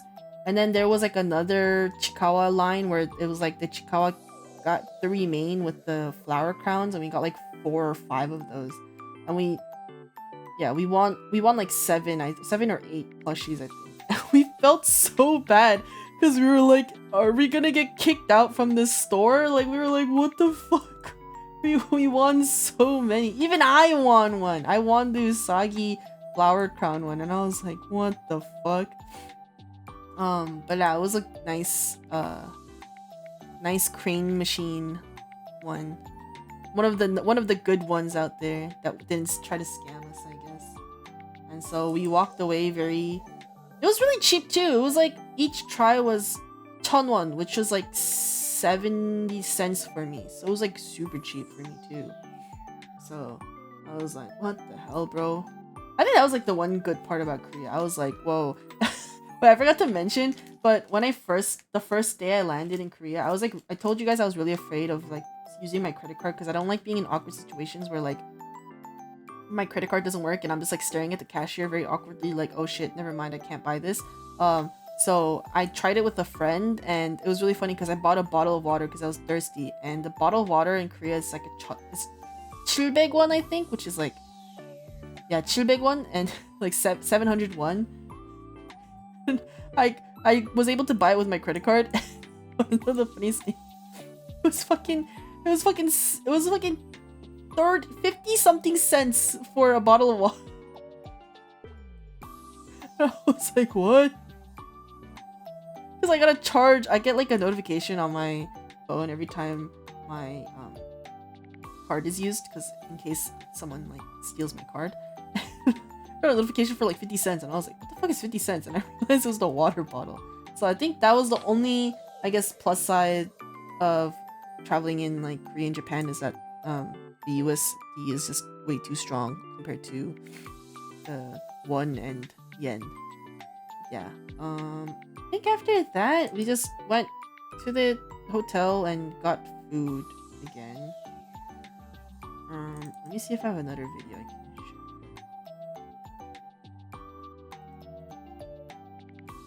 I have a video.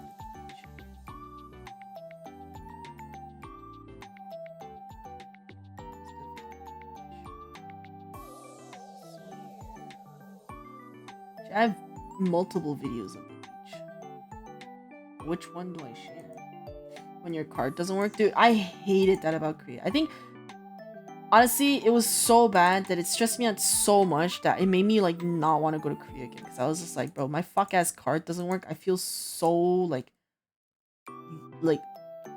useless. Like, I feel so horrible. I don't know, I just did not like that. Yeah, look how nice the weather is. It was so nice. I was like, wow. Very nice.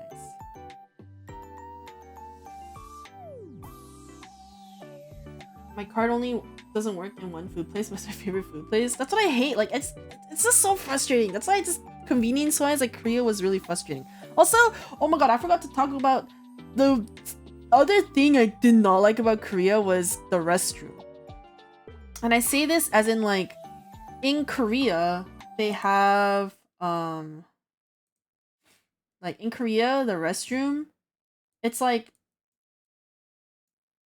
if the toilet is here, let's say the toilet, oh, I don't know, I'm not drawing a toilet properly. Say the toilet's here, right? And then the sink is here. Like, in America, like, that's fine. But you just have this separated, like, wall for the shower, right? In America. And then the drain would be here. No. In Korea, the drain is in the middle of the fuck-ass restroom. And there's no... The shower is just here.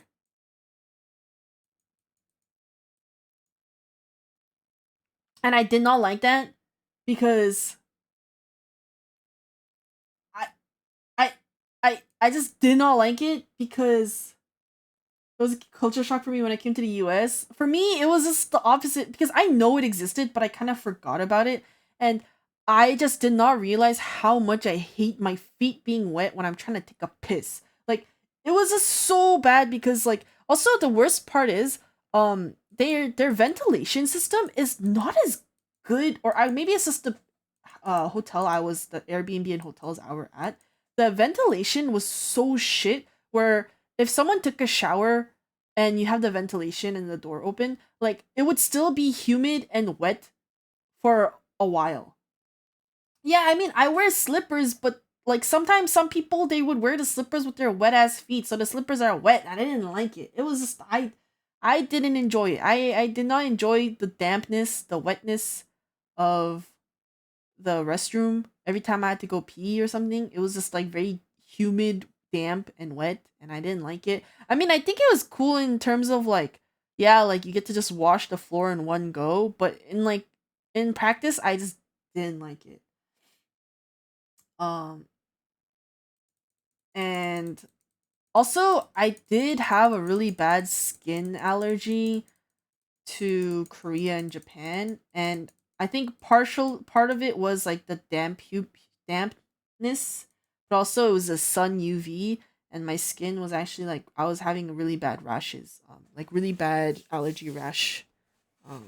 It's gotten a lot better. It's, like, almost non-existent in right now, but it was very bad when I was in Japan and Korea. The squatty potties in some public restrooms? No, thankfully. Oh my god, actually, like, we have to go back. Korea and Japan, what I loved about their restrooms is in America, when you have restrooms, it's like, let's say it's a stall. Oh, this is the stall door. You have one hanging thing, maybe, if it's not broken off. And then you just have the restroom, right? It's like hella tiny. Just restroom, hanging thing, and then the toilet thing, right? But then in Korea and Japan, they have the hanging thing for your bag. But then they also the restroom in general, like, let's see the restroom, like, have the toilet. But then you also have this huge ass back area to put your bag or anything. And it was so nice because I bought a lot of shit sometimes and I would just have an extra area in the back to leave my bag and not just this like tiny ass hanging thing to hold my bag. This like bag thing was so nice to put my bag like really quick. They don't have that here in America. So it was really nice to like reassess, I guess. Yeah.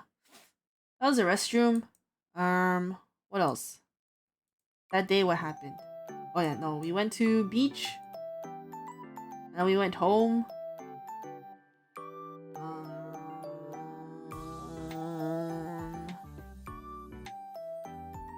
Yeah, that's it. Oh, I have a video of the train station because you're walking at night. It's nothing cool though. It's literally just a very normal. I think I took this because I was like, oh, in case I want to make a vlog, but I don't know if I filmed enough to make a vlog.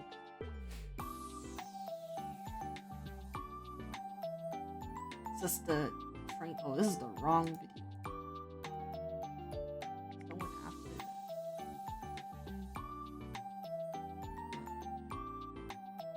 Busan역, Busan train station. It was pretty cool. It's pretty big. Yeah. And then I think the next day. Originally, the next day we were supposed to go to a Busan like market, Gangtong-시장, but some plans changed because of some things, and then we ended up just leaving around like 1 p.m. to go to Seoul on the KTX. I like stood halfway there. It was not a fun experience, but I guess circumstance wise had to be done. And then what happened? Oh, and then I think the first thing when we went to Seoul was we went to our Airbnb hotel. By the way, this is when I realized because okay, I've booked Airbnbs before and I've never really had a lot of issues with Airbnbs in general, but after booking Airbnbs with this trip, I've now understood why people pay for hotels, because it is just so it was not fun with a lot of these Airbnbs in Asia. I struggled a lot and I did not enjoy it. Mainly because, so the first Seoul Airbnb we were in, that was the one day we had 7 people, so we got like a bigger one. And it was really pretty, like the picture of the Airbnb itself, like if I show you guys, it's like really nice. I'm so hungry, guys. My stomach growling. Help! Like the Airbnb itself is like really nice. I didn't take a really big picture, but I'm so hungry. Oh, like it was a very nice, like very aesthetic-esque Airbnb kind of vibes, right? The only issue is it was on the 4th floor of like a very tiny ass old building in a 4th floor. No elevator, by the way. And so guess what? We all had luggages, especially mine being the heaviest. We had to climb 4 stairs of, and not just like 4 stairs, it was like 4 flights, but like the flights are like, it was like 2 sets of, it was a lot of stairs. And we had to climb those up with the luggage to the Airbnb, which was kind of a struggle. Thankfully someone helped carry mine, but it was still a struggle. And then after we carried our luggage up, we went to Hongdae. And Hongdae was so fucking crowded. I genuinely was like, oh my god, there are too many people. I'm going to lose my mind. There are too many kids. There are too many people. I can't do this. But we went to the T1 base camp in Hongdae, and that's where I took the picture of Kuzuha with Faker.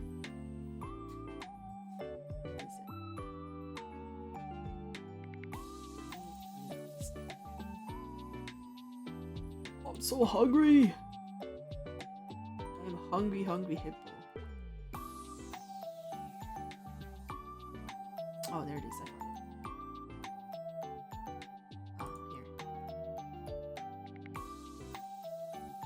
here. This is where we took the very nice picture of Faker with Kuzuha. It was really sad because in the Busan one they had the like photo booth where you could take pictures with the T1 members, like the photo booth version.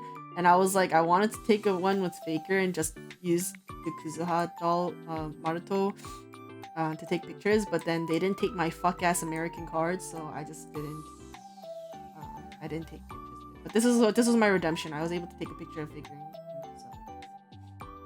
Can't believe Faker got to hold Karina's hands. I think I don't know. I would believe it. I think Faker would be able to hold anyone's hands if he wanted to. That is God himself. Yeah. T1 base camp in Hongdae was not smaller. It was the merch. They had a lot of other merch, but it wasn't. They didn't have a lot of stock of things in general. Like they had stuff, but not a lot of stuff. Card issues saved me money in Korea, but not in Japan. Because I had no card issues in Japan. Yeah, this is the little Faker statue, and then the shop inside, but they didn't really have a lot of stuff inside, so that's why I was glad that I went to T1 base camp in Haeundae, not in Haeundae, because it was a lot more stuff. And then I got to see my two Pays Korea autographed signed jerseys. I'm such a big Pays fan, guys. You guys don't understand. I love Pays. I love the way he plays. He's also he's such a polite little boy, you know. Love Pays. That's my pro player. But yeah, I think I have a video of the store, but let me just check. Let me just double check. But there wasn't really a much. Like they had the jerseys, but I didn't really care about the jerseys. I was kind of not really looking to buy the jerseys. I guess that's it. I didn't really take a lot of pictures. And then after that, we went to the Animate in Hongdae, which is huge. But I was kind of sad because so the Animate in Hongdae is right next to the Mofun cafe, which they usually have a lot of like BL pop-up cafe events. But the week I went happened to be the week they didn't have any like BL pop-up cafes events, so I was really sad because I was hoping to maybe go to one, but they didn't have that. But instead I got to see the very infamous wall of BL stuff. Hold on, let me share. I was really sad. I was really hoping to have, I don't know, gone to one of the pop-ups, but the timing I went was no good. But yeah, the wall of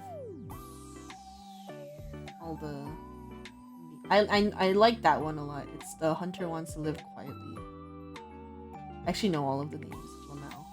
But yeah, it was very nice to see.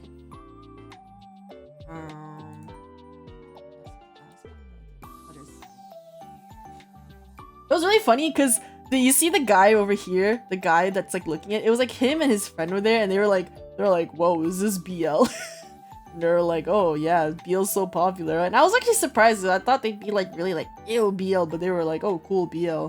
And then they just walked away. So I was like, oh shit, nice. I guess. And at the Animate, I actually did spend money. I was kind of like peer pressure to spend money, I guess, but do I have pictures of what I bought? Maybe starting to get into it? Maybe. I don't know. Oh, I took a picture. Sorry this looks weird. It's like I put a blanket and I thought this would look better, but it actually looks messier because the blanket's like old. But I got I actually didn't even want to buy the I love Satsugu, but I actually wasn't looking to buy the acrylics, but I was kind of peer pressure to buy the acrylics. I was given the Kuzuha acrylic as a gift by a friend, and then I bought the Lauren one. So I bought those 3. This was from the anime tier.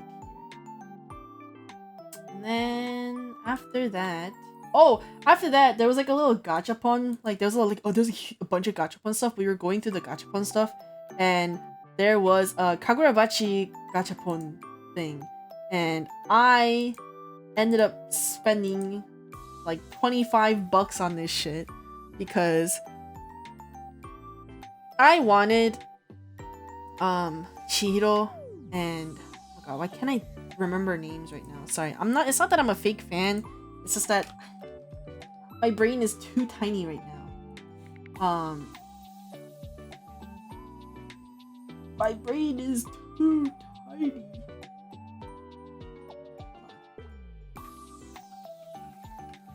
It's so warm in my room too.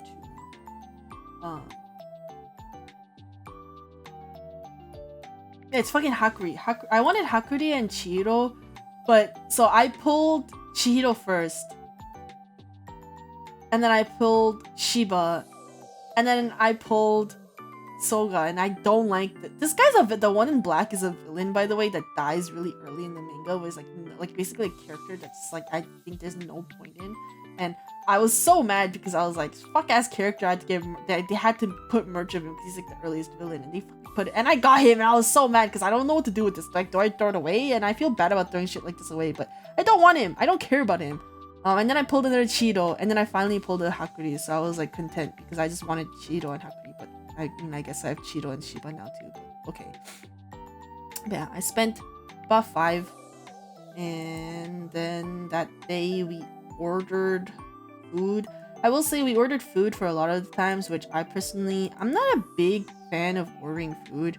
I thought it was like a one-day occasion thing, but it was like quite happened often, and I was kind of like, oh, I see. But we ordered food. It was good. It was not shown here, but we also ordered Yuke bibimbap, which is pretty okay too. It was alright.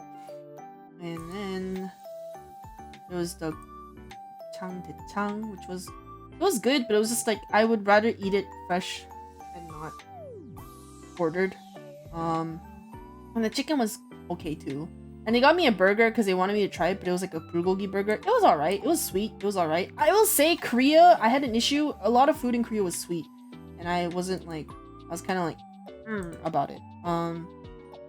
But also, my friends, they wanted me to try this. It looks really bad, but it's called Tijinda Donkasu, which means like you're gonna die donkasu or something like that.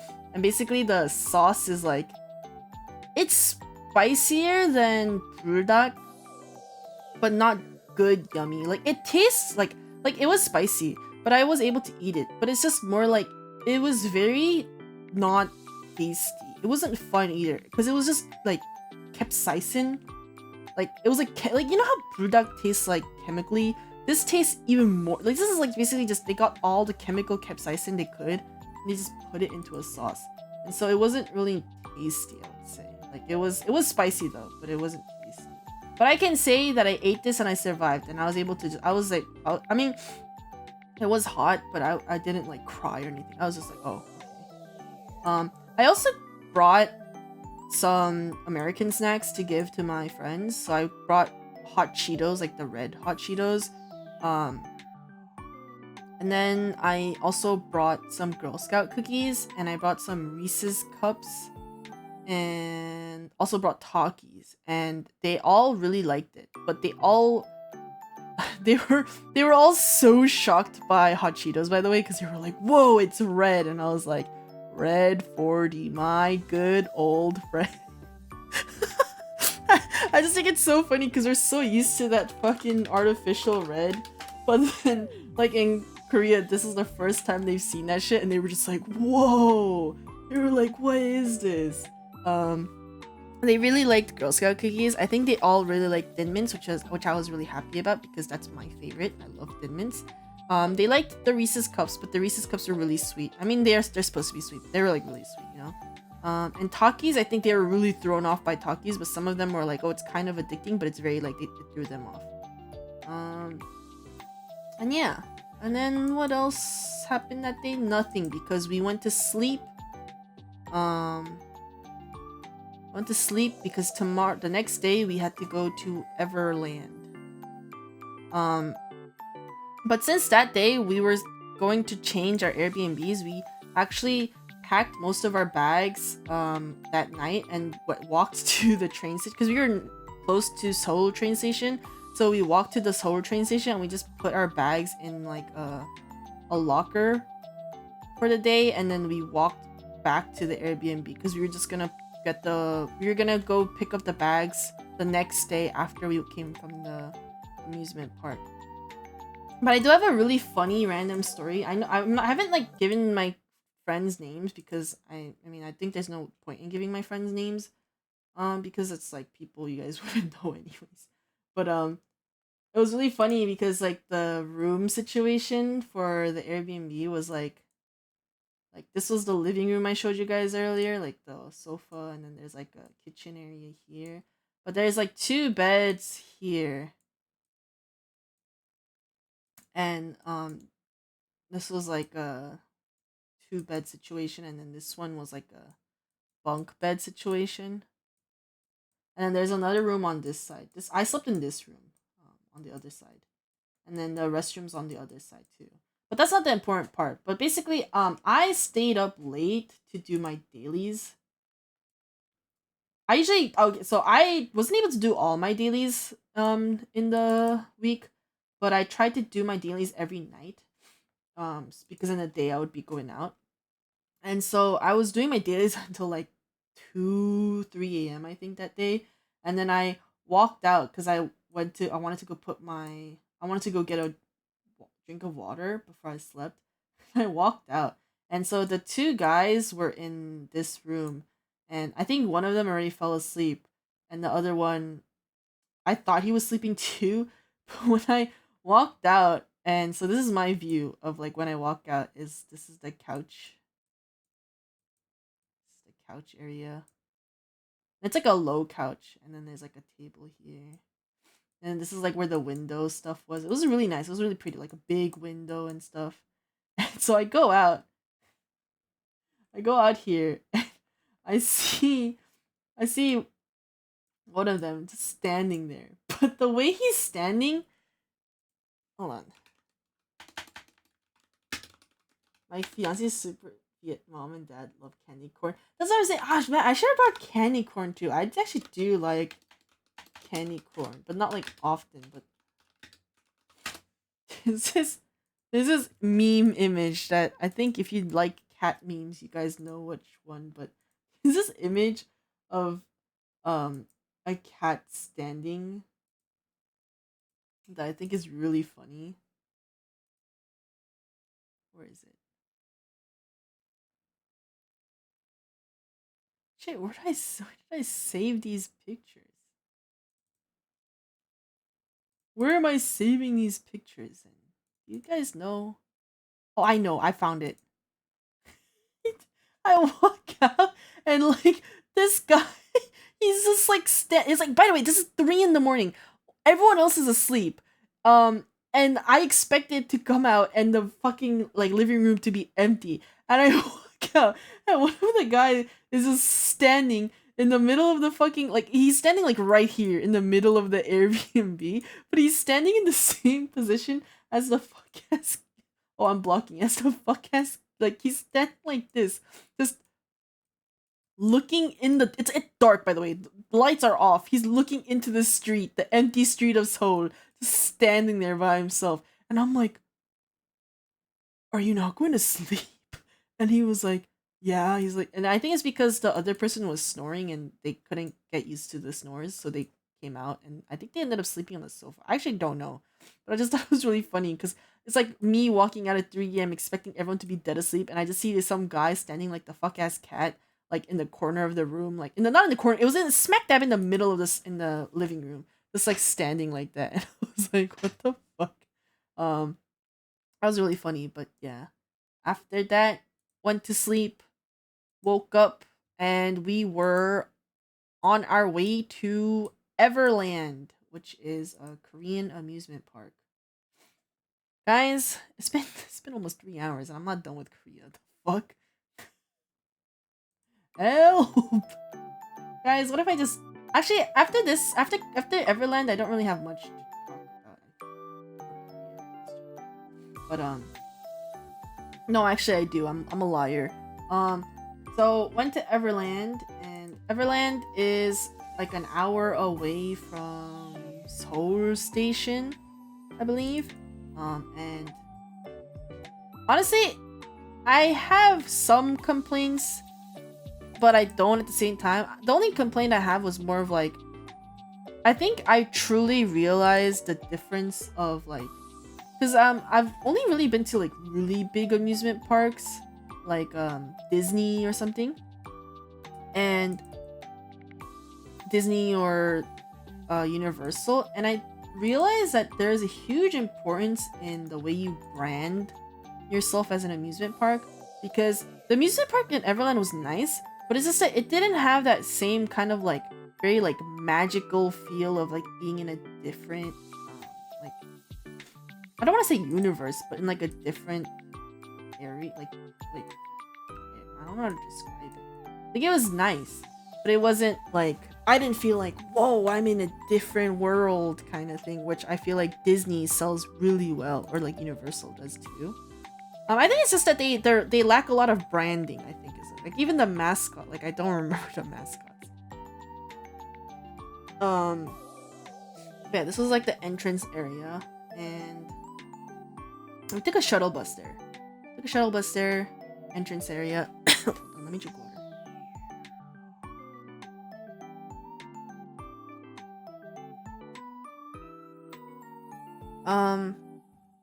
And the first thing we did was we went to see the panda. They had like a panda exhibit area thing, and I was like, cool. And we had to like wait like 40 minutes in line, I think. Or actually, before that, we chose our headbands. I ended up choosing a dog-eared headband. Not because I wanted to, but because I personally wanted this Pochako one they had, or they had a Hangyodong one too. They had like some Sanrio collab type thing. I kind of wanted that, but I think my friends were like, we should match, or like I was trying to like, they were like, we should match with someone else. So got, hold on. I'm gonna crop this image. Guys, I'm really hungry, but I think if I start snacking, I'm not gonna be able to finish. Guys, I'm not done. What if I just zoom through Korea? I'm not even gonna show you the headband. It's just the headband. Actually, no, that's a lie. I'll show you the headband. Ah! Curse my ability to yap.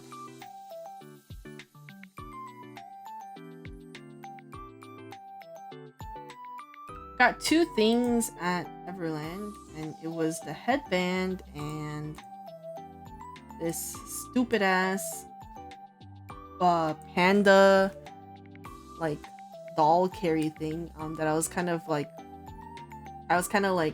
enabled to buy again, because my friends were like, oh my god, you could put XX Oshi doll into this when they get their doll, and I was like, oh my god, you're so right, because they're like panda related, and I just bought it on a whim.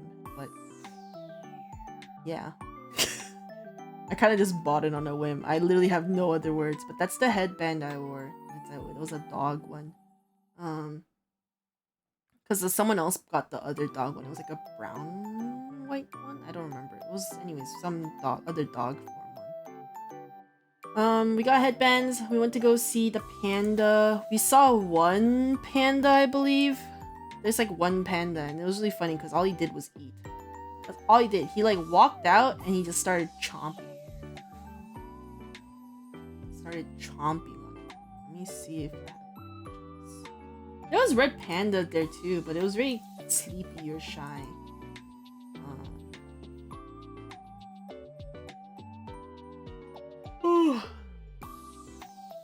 sorry if you guys didn't expect my very in-detail trip. Me not being too in detail about my trip. Yeah, there was a red panda. He was sleepy. Less up panda was sleepy. Sleepy boy. And then there was. I'm trying to see if I can show the panda one without dogs.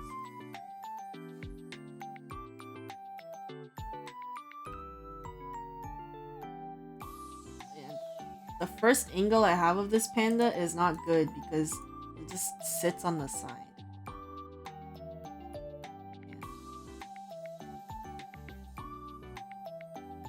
Look at this guy. Oh wait, that's the red panda. Oh, never mind. I mean, we can look at this too. Oh, he's just sleeping. He's an eepy boy. Eepy guy.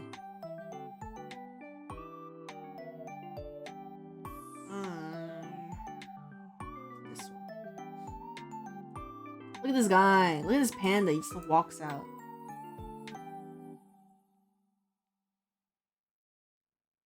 They're tiny, by the way. Because like, I don't know, I've seen pandas in America and they're like way bigger. I was like, whoa, this guy's tiny. A tiny little guy. But yeah, all he did after he left, he got out, was he started eating. He just sits down and he just starts eating for like 10 minutes.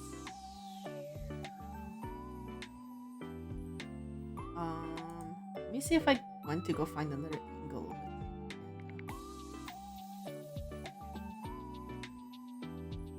Oh, I have a image of him chomping on the side, not image of video.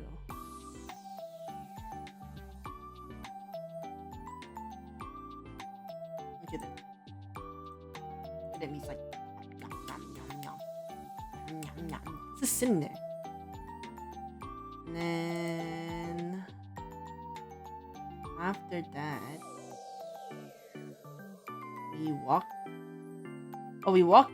Wait, actually, I have another one. I got a frontal view of it. But he's still just eating. He's like, that's all he does. He's just eating. And then there's another.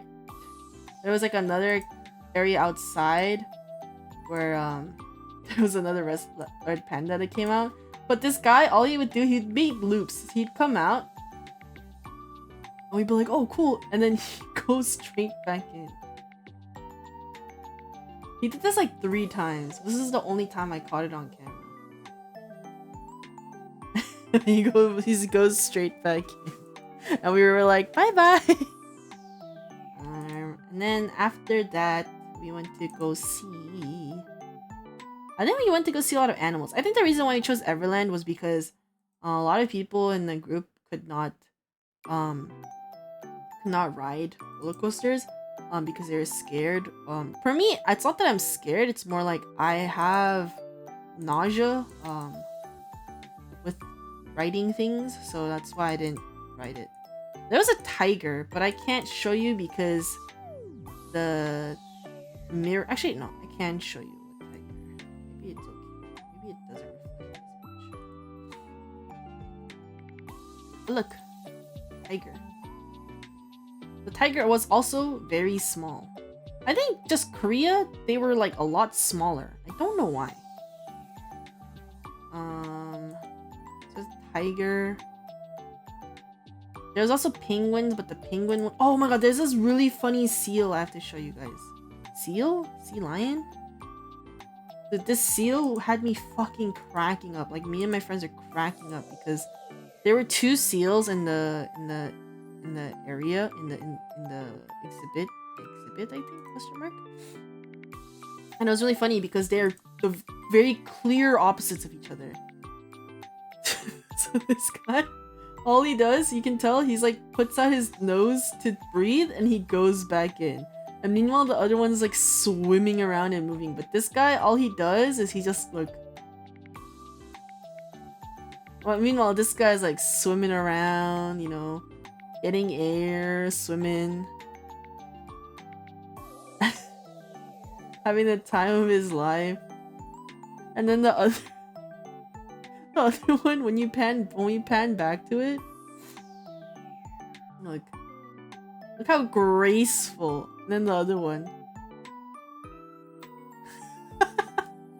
It's just, the funniest part is that he just floats around and then he just sticks out his nose every time to breathe just a little, and then he goes back in. It was so fucking funny because they did that for like minutes. They just kept doing this. And it was so funny having like two very clear opposite personalities. After that, I think we just saw more animals. Oh my god, we saw raccoons. I forgot, we saw raccoons. It was really funny because a few of my friends, they like call me I mean not a few, a lot of people have told me that they also think of a raccoon when they think of me. I just thought it was very funny because I was like, oh my god, it's like seeing like a different me. Although I'm a crow, but where is it? Oh, I'm so hungry. Look, raccoon. Big raccoon. Look how many raccoons there are in the little holes too. They're like all over the place. I think since Korea doesn't have like these types of raccoons, like their raccoons are more like tanuki, I think they were like more surprised to see them. But I was just like, oh my god, I see them like not quite often, but you see them once in a while. So. Oh, this one I really like too. Look at this guy's face. He's so serious. I have a picture of it zoomed up. It's really funny. Guys, I'm getting like cooked alive in my room. Guys, what if I did Japan tomorrow? Thoughts? I'm tired. My throat hurts. Look. 2 days stream fog. Go get food. I'm not done with Korea yet though, but maybe I finish Korea and then I'll like do Japan tomorrow because I'm yapping way too much. And I think Japan's way like much more to talk about. Yeah, it's gonna take me a long time. It's because I'm too overly detailed, I think. But I want to share all the money I spent. What else is there? After the... Oh, there's capybaras. Where are the capybaras? I want to show you that. They just had capybaras out in the wild. But like, he wasn't moving. He was just chilling there. He was literally just chilling. Oh, to be a capybara. Just chilling. Oh, here. Look. Just basking in the sun. Just chilling. No thoughts whatsoever. Must be nice. But yeah, that area was like an enclosure and they had like alpacas running around too. But like, there's nothing else to see other than that. The alpacas. They had fennec foxes, which were cute. Like baby ones. They're like baby fennec foxes. Which I thought were very tiny.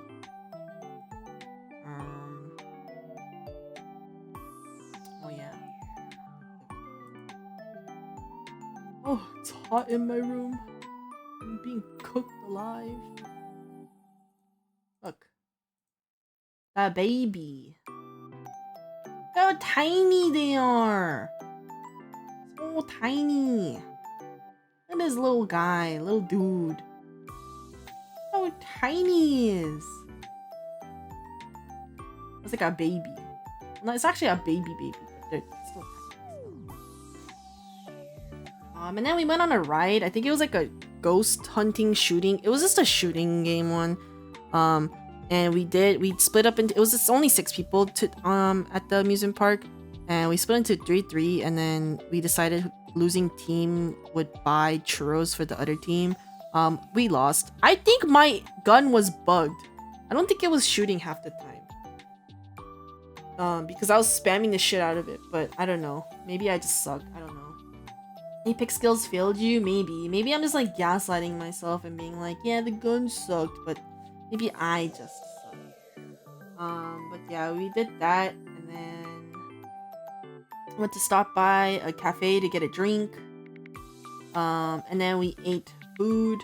We ate some like, I don't know. You know what's really funny is that I was expecting like amusement park food to be like way more expensive, so I was like, oh my god, this is gonna be like super expensive. But it wasn't even like super expensive. It was more expensive for my friends still, but it was still like very cheap. It was like 15 bucks for this.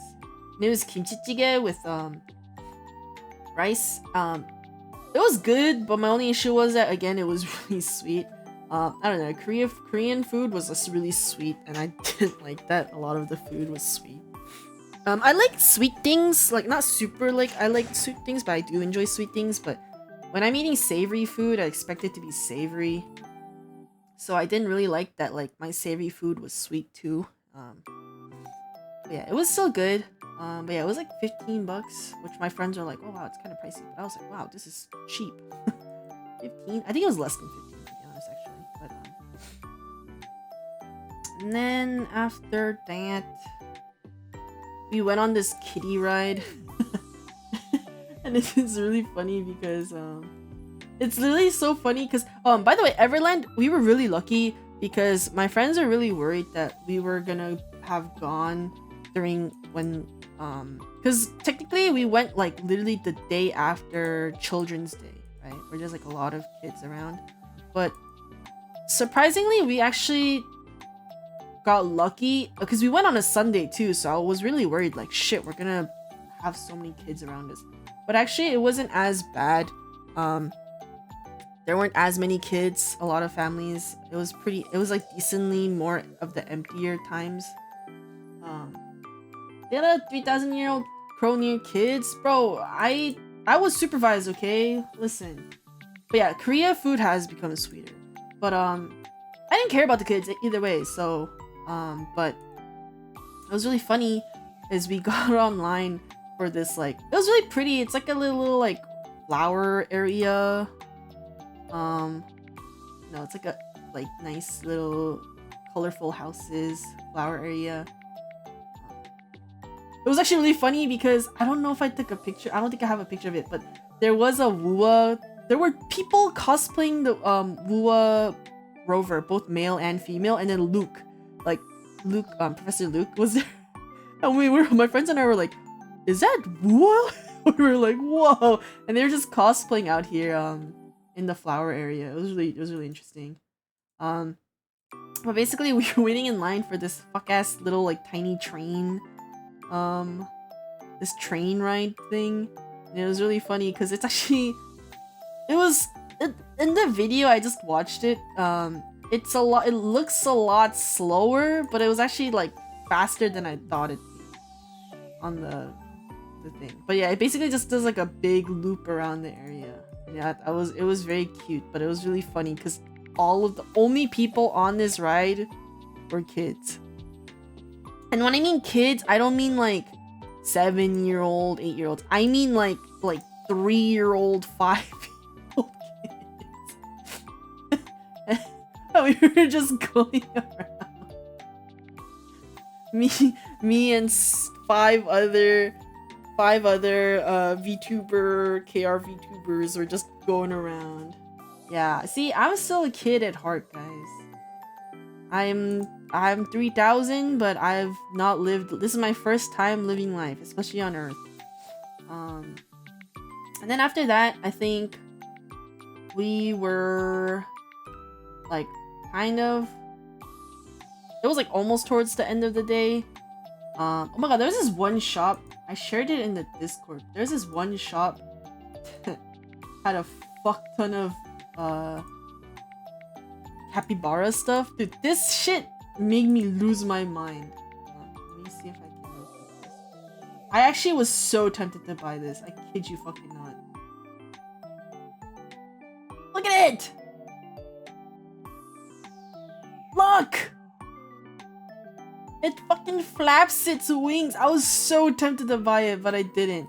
But this whole area, like this whole like shop was just like capybara goods themed, and there was just like thousands and thousands and thousands of capybara goods, and they were all so fucking cute.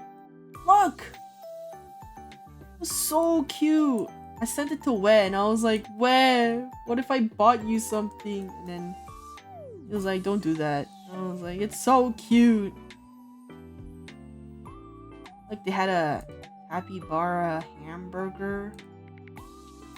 And then they had... There was so many capybara things. I was so tempted. Look! The capybaras.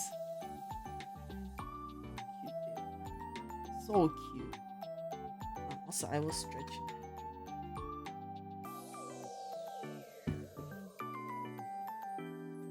My bones.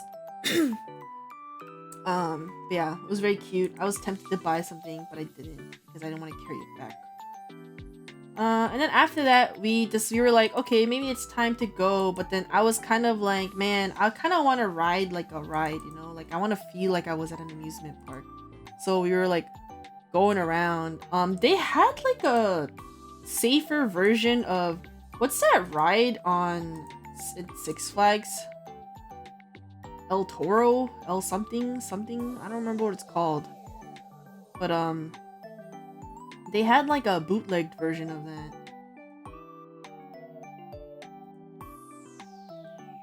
Like, you see the scaffolding? It was like less extreme than the one in Six Flags, I feel like. But it was kind of like the same. Also, look at that fuck-ass Korean-ass tree. I was taking a picture of the tree and then I saw the thing too, but I was like, that is such a Korean-ass tree. But they had that. I didn't write that because I knew I was gonna get like motion sickness.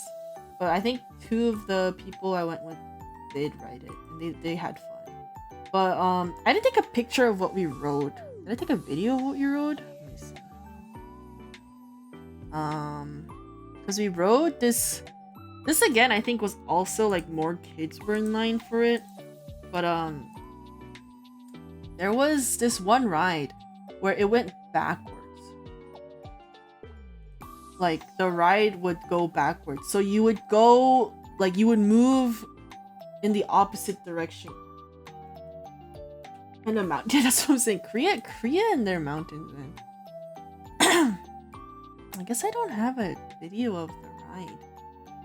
Yeah, I guess I don't have a video of the ride, but the ride, basically, I went backwards.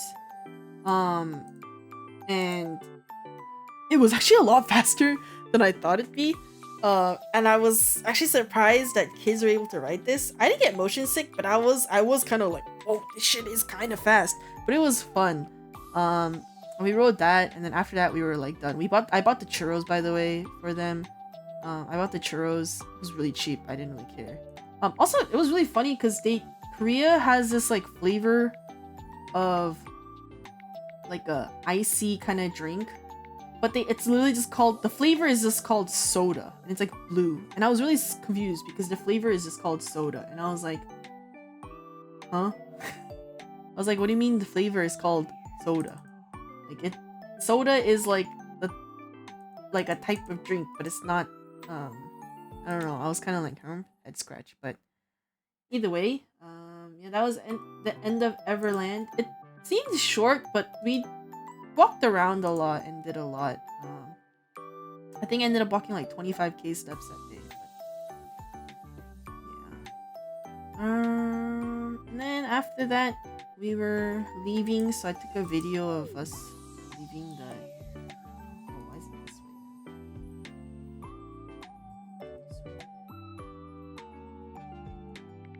Yeah, it was we were leaving the amusement park, and everyone else is also leaving. We had to leave because of the shuttle bus. Our shuttle bus was leaving at like 5 or 6, I don't remember. So we were trying to get there earlier, 5:30ish, before the bus left. And then after that, I took a nap on the shuttle bus, woke up, and we got our bags and we were moving it to the next Airbnb. And this is where hell starts, because Oh my fucking god, bro. This Airbnb, I did not book this Airbnb, by the way. But this Airbnb, oh my fucking god, it was on a slope. And it wasn't just any kind of slope. It was on, like, okay, because I think when they booked it, they were like, oh, there's kind of a slope. And I was like, okay, that's fine. Like, I can do semi-slopes. This shit...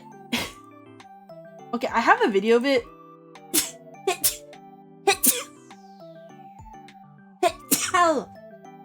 I have a video of it, but I don't think the video captures how much of a slope this shit is. Thank you. Where is this fuck ass video?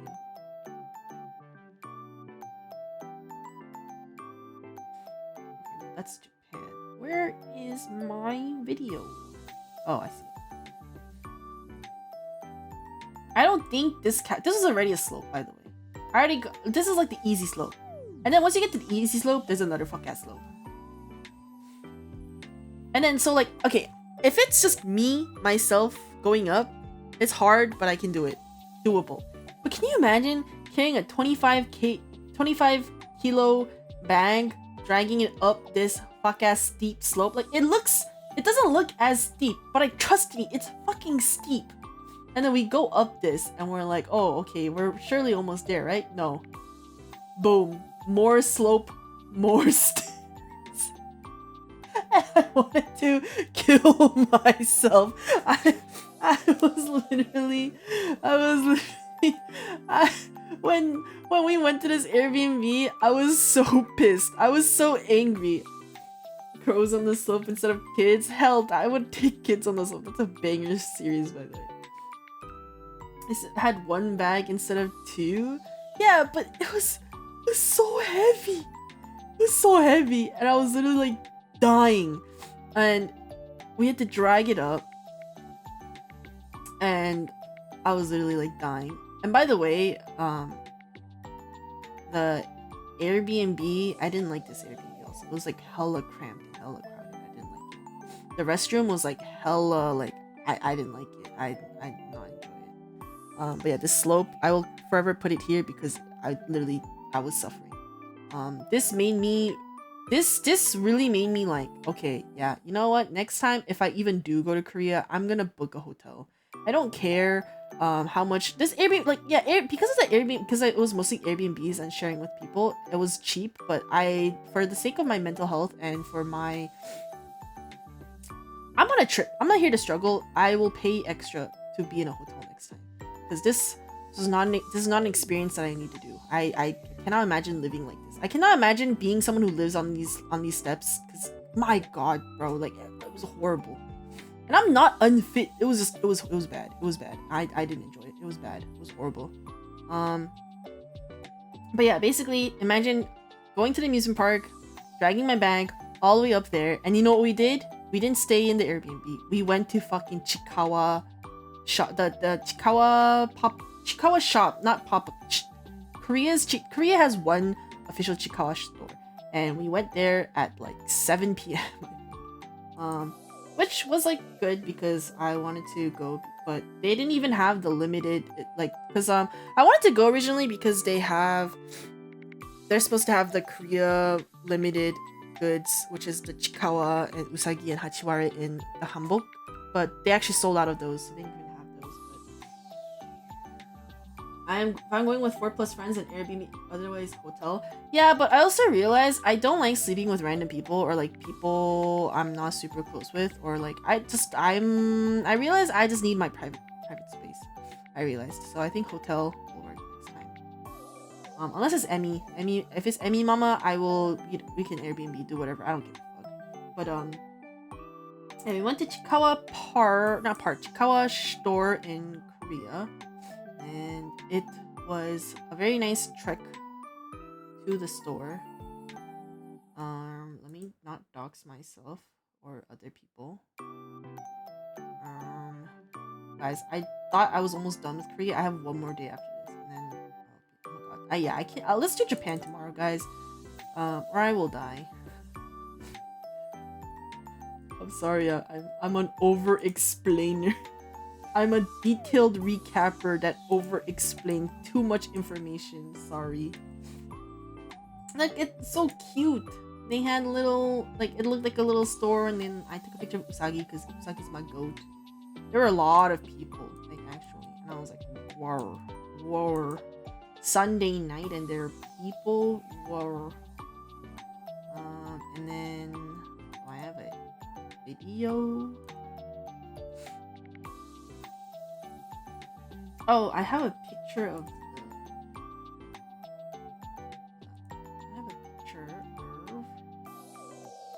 them. Look how cute they are. So cute. They're in their little hanbok. So cute. I wish I could get them. I think they just stopped like today or yesterday.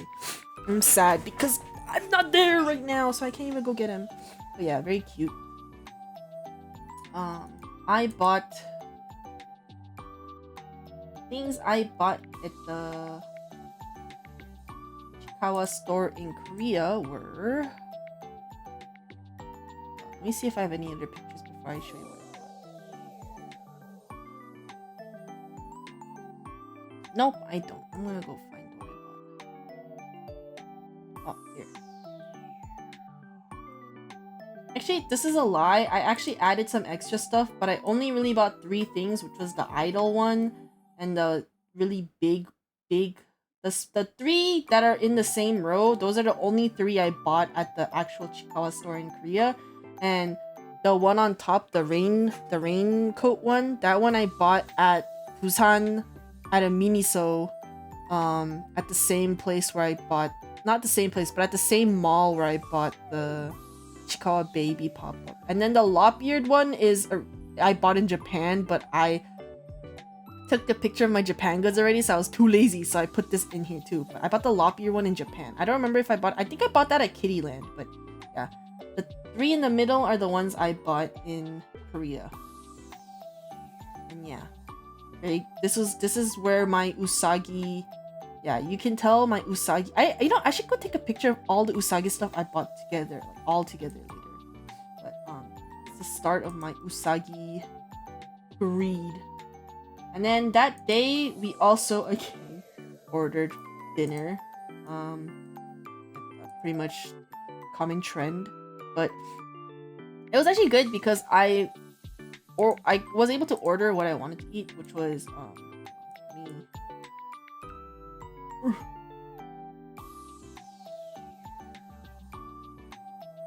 Hello. Hello.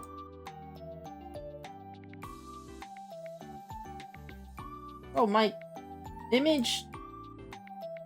Fuck. I lost it.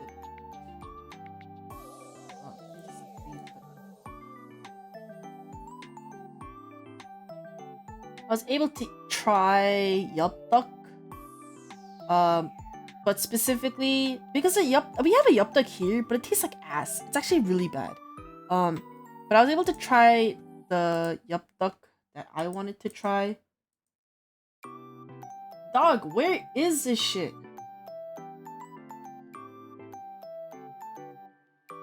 Huh.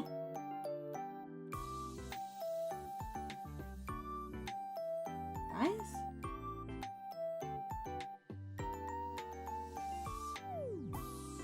Guys, my image is like not showing up. Whatever, it's gone. But I was able to order Mala Yupduk and it was really good. I kind of really am sad because I wish I could order that. I was craving that today, but I know if I ordered that here, it wouldn't taste the same, and so I was like, sad. Oh, it's the wrong one. Guys, this image is not showing up. It fucking disappeared. Where'd it go? Oh. Guys, my image disappeared. I'm just gonna put it in.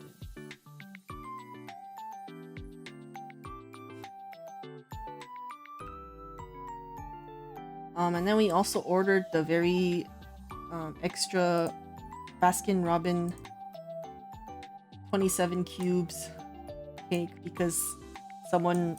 Well, I was kind of curious about it, but then someone in our group was like, "We should all eat it together." So, yeah. But I think it's really funny because it's just the same 9 flavors. Just so it's like it says 27 cubes, but it's just the same 9 flavors. But if it was 27 different flavors, I think I'd be more excited about it. But yeah, I mean, I like the flavors. They're interesting. I think Baskin Robbins in Korea tastes a lot better than Baskin Robbins here. And then the reason why I didn't like this Airbnb was because the restroom, like this Airbnb, because I mean, I think you can tell because of the area it was in. It was like I think in the pictures of the Airbnb, like was kind of like, not like a scam, but it kind of is in a way, because they had made it look really nice and like aesthetic, but the actual Airbnb, oh, I forgot about that. My bad. The Airbnb was itself like a very older Korean, like older house. So everything was like hella cramped and small. I think they call it pera, which is Baskin Robbins, like the first part pe, peskin pe, and then ra Robbins, but it's like ra, so it's pera. They just call it pera. Um, but yeah, the Airbnb was really weird because the restroom. I'm only gonna talk about the restroom specifically, but the restroom was like it was like hella. The ceiling was short. I think it was like 5'3"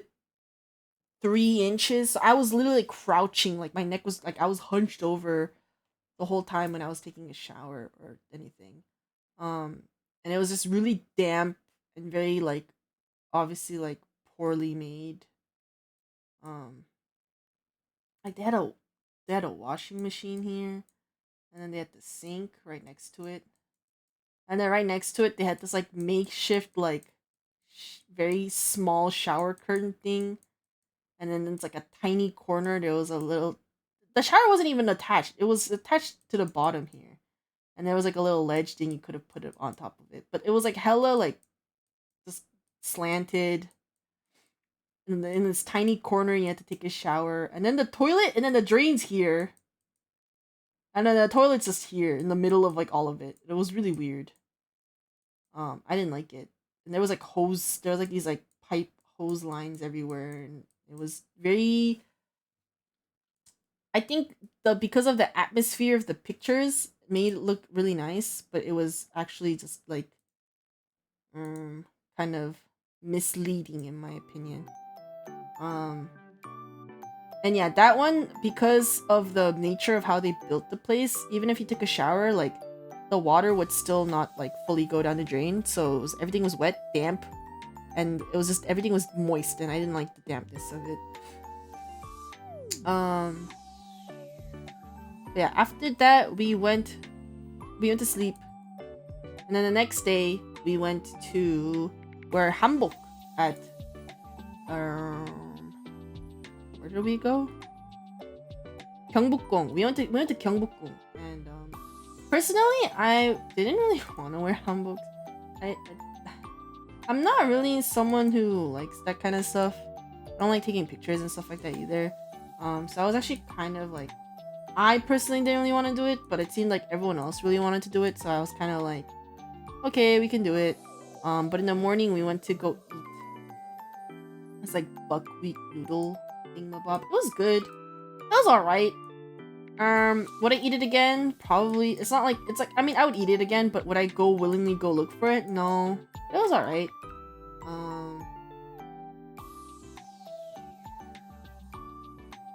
It was white. I got like the set which came with like on the back of this they have like the pork, but it's like braised. And then they have a mandu, and then like a dumpling.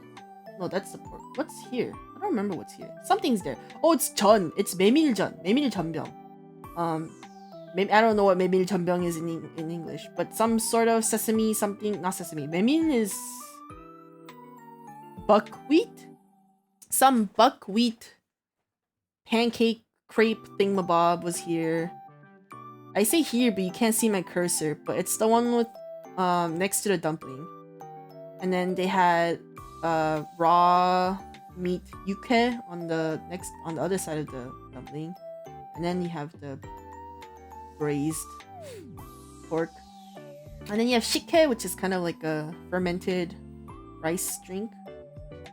And then they had strawberry, which I was really excited for, but it tasted sour and not good. And then I think the one in between is like some, I don't remember what it was. It was something. It was alright. It was good, but it wasn't like so good I would come back type of thing. And then after that, we went to Gyeongbokgung Palace. Well, actually, first we went to the hanbok place, and then everyone like got dressed up. I wore a male hanbok. But I was kind of sad also because I wanted to wear like darker colors, like similar to what I usually wear, but they didn't have any more. So I wore like a white. I wore like it was like a white layer under, like it was long sleeve, like long. It was so like I was kind of dressed like a rich kid. I feel like a rich kid back then.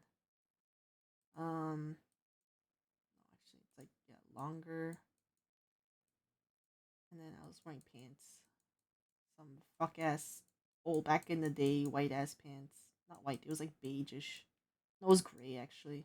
I wore my normal shoes. I wore sneakers, and some Nike sneakers or whatever. But then on top was like a kind of, because it was like a thinner material. On the top, it was like a, and then I had like a red one, but that's not important right now. This is a very messy,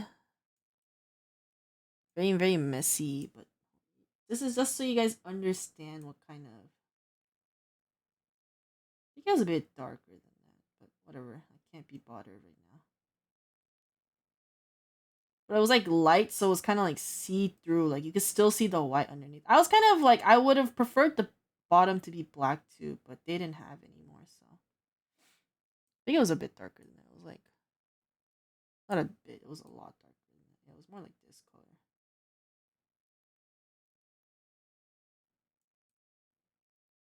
And I was wearing like something like this, and then the lady chose like a red chagori tie. It was like tied like this. I also wore a kat, which is like the. I wore one of those hats. And I had like a beaded one. I was very fancy dressed. But I was just like, and then the sleeves was really funny because the sleeves are so big, like very big, that I was. But they're like the hole is only up here, right? So the rest of this is like closed off. I put my Kuzuha Maruto doll, like the doll, and I put Paze in here too. So they were just in here the whole time, and you could see. Let me see if I can crop the picture I have of it. I just carried them around like that, and I like they were telling me that that's how they used to, I guess, carry. Like they used to put stuff in there, but I just thought it was funny because I was just, I just had my, here.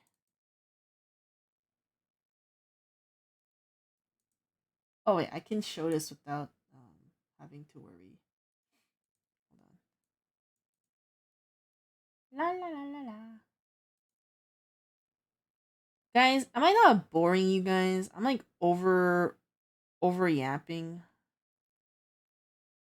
This is too much information. Where is it? Here.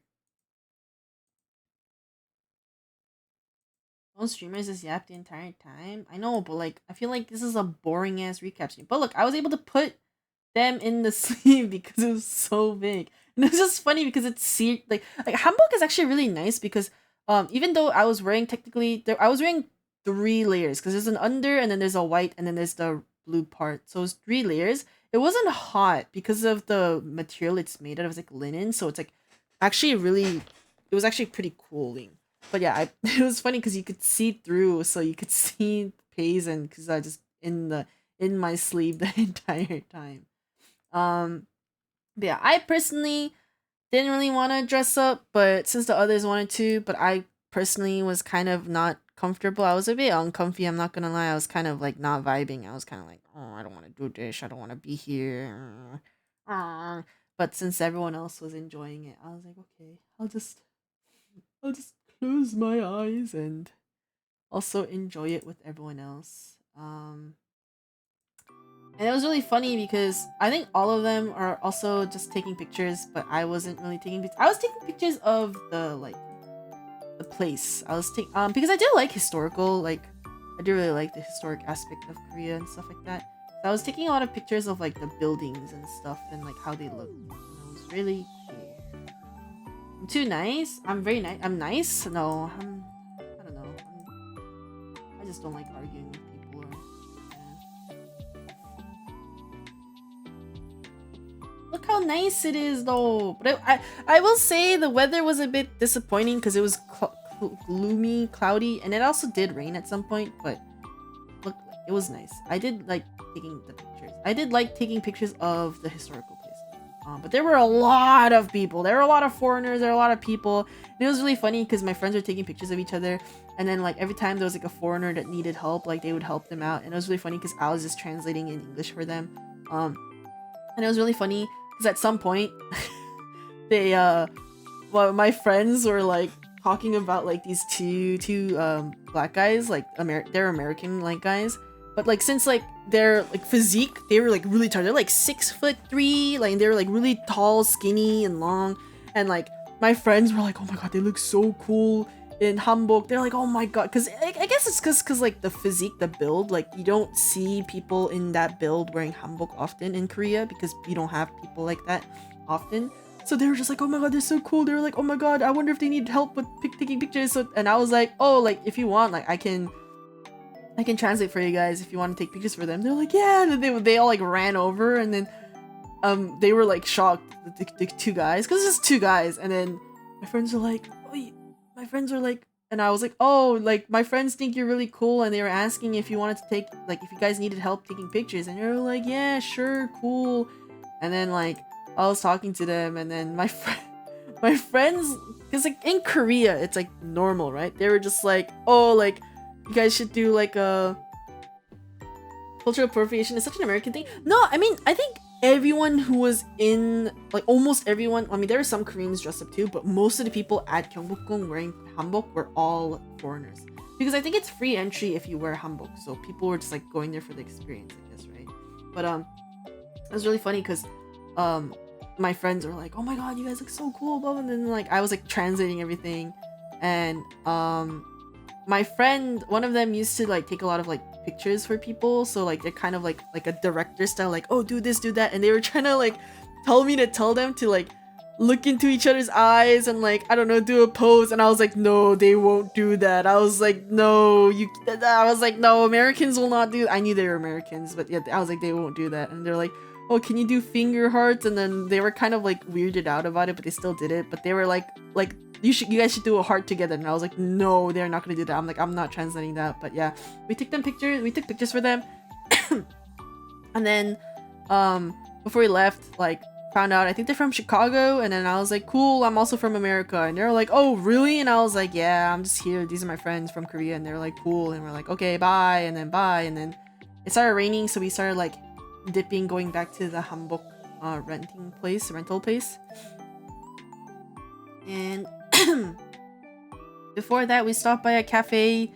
I think I had another aid, but at this point I was kind of used to the aid, so I was like, whatever, it's fine. And went there. Then we ended around 3 p.m, so it was still like pretty early in the day, 3 or 4 p.m. And then two of them went like left, so it was just 3 people now at that. It was me and 2 other people. And so we decided to go to Seongsu. Not decided, or like some of the things we wanted to do was go to Seongsu, which is like a very hip area for a lot of people. Because I wanted to buy this Adidas jersey, like a specific one. But when I went there, the only Adidas jersey color that they had was this blue one, which I'll show you. But I kind of don't really like the blue one, so I didn't buy it. But I'll show you. This was the only one they had at the store when we went. Which is so cool, because basically these are like these limited, like only in like Seoul they have. And it's really cool because if you look at the print, it's like a tiger and stuff like that, and it's really nice. But I just didn't like the blue one. I didn't vibe with it, so I didn't buy it. We walked by a lot of people. It was definitely like a shopping hip area. There was this really cute place that I know, but I think it's not worth it. But they sell these little like bread shaped like a bear. They're very cute. But I hear that the bread doesn't really taste as good. It's just more for like an aesthetic thing, and I wasn't really in the mood to eat bread. It's like basically you buy a drink and it comes with your drink and it's cute, but like I just didn't. But I took pictures of it because it was cute. Trying to go through this because this is the last day, or almost last day of Seoul or Korea. And then I was really sad because originally I was supposed to have one more day, but I decided to change my plans and do something separately on the last day of Korea. I wanted to do something chill. But originally we were trying to go to this Pokemon pop-up thing, but we just took pictures from outside. It was really cute. Look how cute they all are. The Metamon, the Ditto. Yeah, they weren't letting people in already because they had already booked everything, but it was really cute just to take pictures from outside because it was very cute, like aesthetic outside.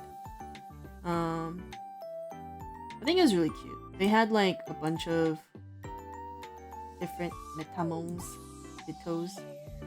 They even have Dittos on the railings, and I thought it was really cute because there are these ones that I really like.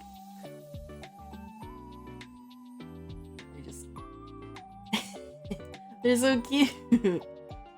Yeah, they're really cute. There was some other Pokemon stuff, but yeah, we couldn't go because you had to go like really early lineup. So we just like took pictures when we walked by. The main reason why I went to Seongsu though is because one of the other things I really wanted to do when I went to Korea was I wanted to go to Nongdam-gom or Nagano Market in Seongsu.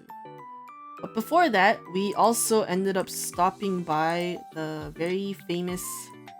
This is not that it was on the plan, it was just we walked by and they happened to be there. It's the very famous salt bread. It's like, this is the very popular one, Chayeondo. I ended up buying this one, by the way. It was good, but I can't really confidently say like, wow, this shit was good, because when I bought it, the shit was cold. So it was just like very it was still good bread, but it was just, yeah, it was definitely like it had been sitting for a while, so the like butter was like just sitting there. It was alright. It's not like to die for. And then we went to Seongsu. We got to Nagano Market. And look, there he is. So cute. I was very happy about this. And I ended up buying some things, but before that, look, everything's so cute. I was actually really excited because they actually had Chikawa stuff there, and I was like, oh. Also, I want to zoom in real quick, but you see that ugly glasses one at the bottom? That's the Korea exclusive, but I don't fucking like it, so I didn't buy it. But I kind of regret not buying the big Nagano, the happy one. I kind of regret not buying that, but it is what it is. It happens sometimes. Next time if I go. Nerd. Yeah, I don't like it though. It's not like something I want to buy much. I decided to take really ominous pictures of Chikawa. I just like zoomed up. I thought it was really funny. It's like Chikawa in the Nagano outfits. It was funny because in the Seoul one, in the Sangsu Nagano market, they had no usagi. Almost all usagi was sold out. Usagi is so popular. I think usagi is the most popular in general, but usagi is so popular in Korea too that's just like he was sold out. There was no there was no usagi merch in Nagano market in Seoul. And then I ended up buying what I bought from Nagano market Seoul or Sangsu. I bought these. This is what I bought at the Sangsu market. I was very happy because I was actually sad because I wanted the crying one, but I couldn't find it. And I only ended up buying these four because I was like, I shouldn't spend more. But I bought I really wanted the question mark one. I think the question mark was so fucking fun.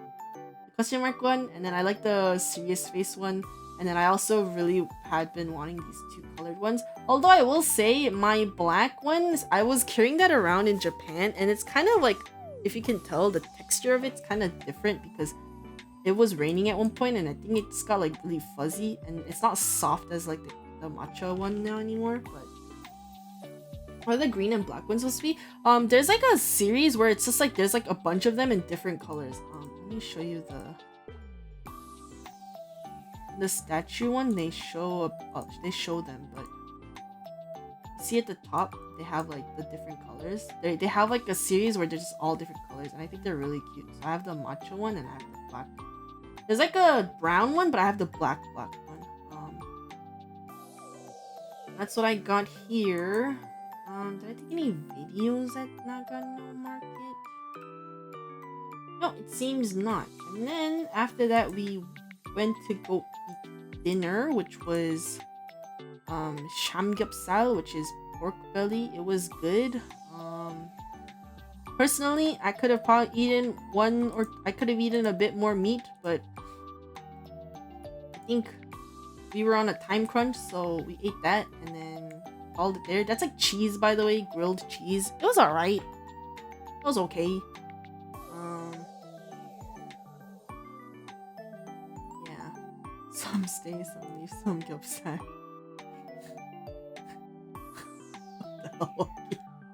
It was good. It was good, but I would have eaten more meat. I'm more of a carnivore person, so I would have eaten more meat. And then my because I didn't really have a lot of freedom to move around because my card and shit wasn't working all the time. I personally wanted to go to T1. Like they kind of almost forgot about the T1, like the actual building T1, like with where the cafe and arena stuff is. But I reminded them we were able to go last minute. But I was a bit sad because we literally went like 20 minutes before closing, I believe, for the cafe. We went into the shop first. The shop was small. There was like nothing there. There was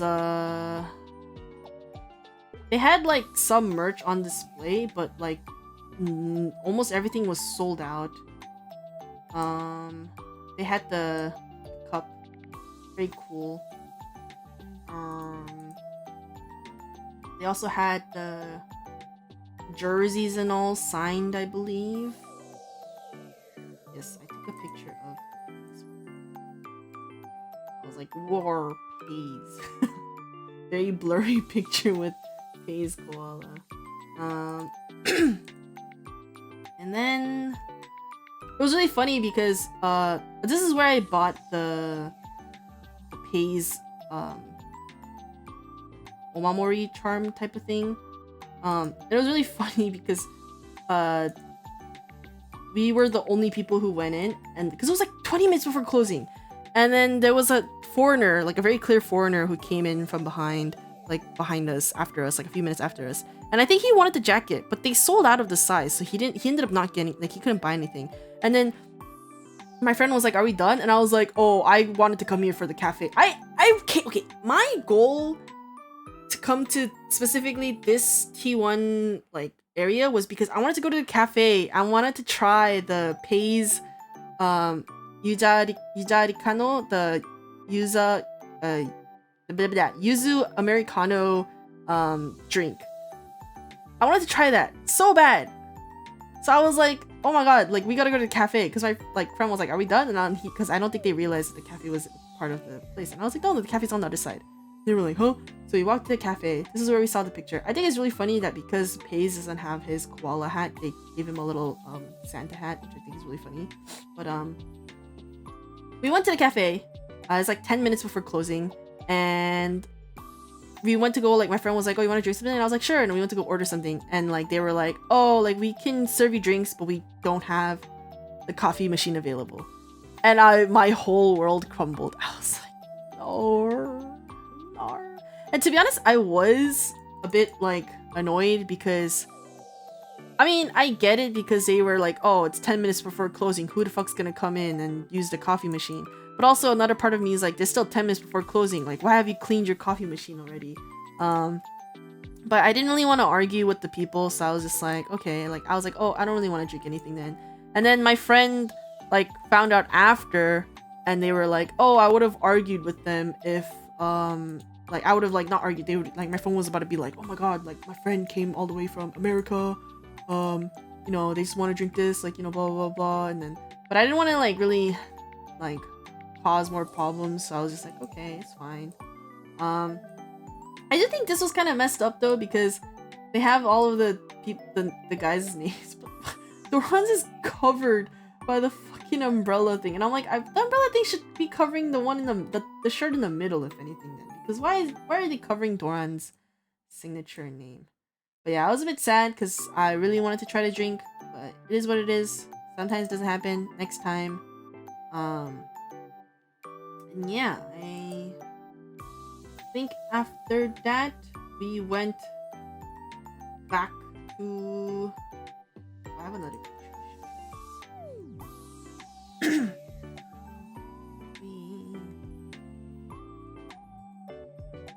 This is where.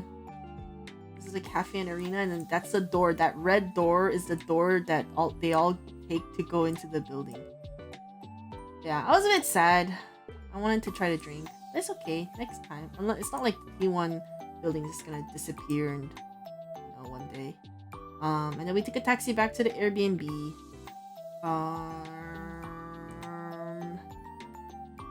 And what happened after that? I'm trying to think. Put my thinking cap on.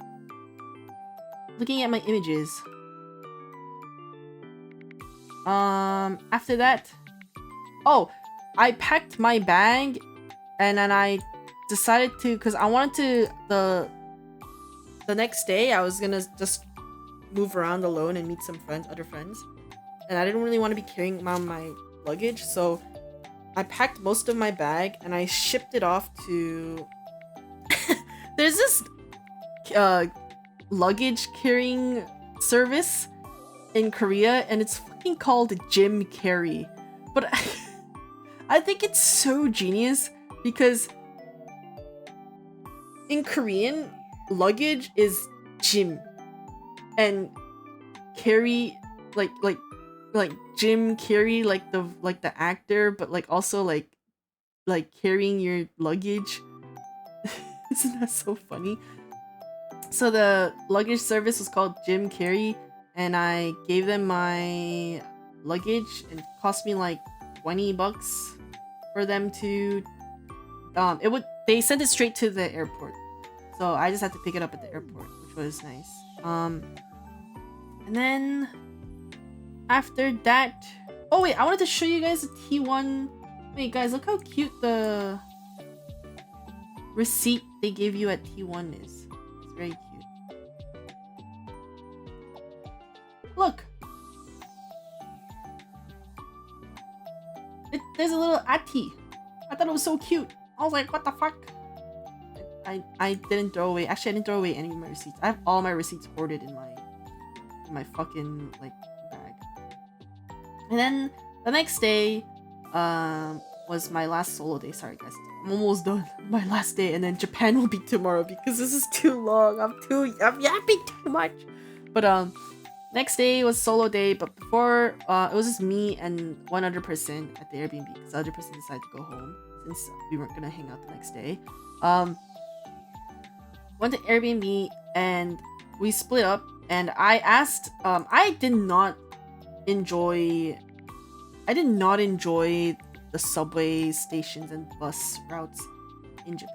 Not in Japan, in Korea, by the way. Because in Japan, at least, Google Map is very reliable, and you can actually use it to go around and stuff.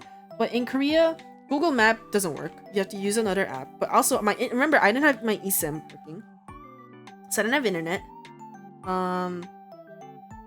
And I was not comfortable with the subways and trains, and it was just not fun. So I asked my friend to get me a taxi to meet my other friend, but they actually booked me a taxi to go to Myeongdong instead, because I originally I was gonna go meet my friend, and then I was gonna go walk to Myeongdong myself, and then because I wanted to go buy the Adidas jersey. But my friend, I guess, misunderstood, and they sent me to Myeongdong first. So I stopped by the Adidas store in Myeongdong, like the flagship store. And dude, the fucking Adidas in Korea is like so fire.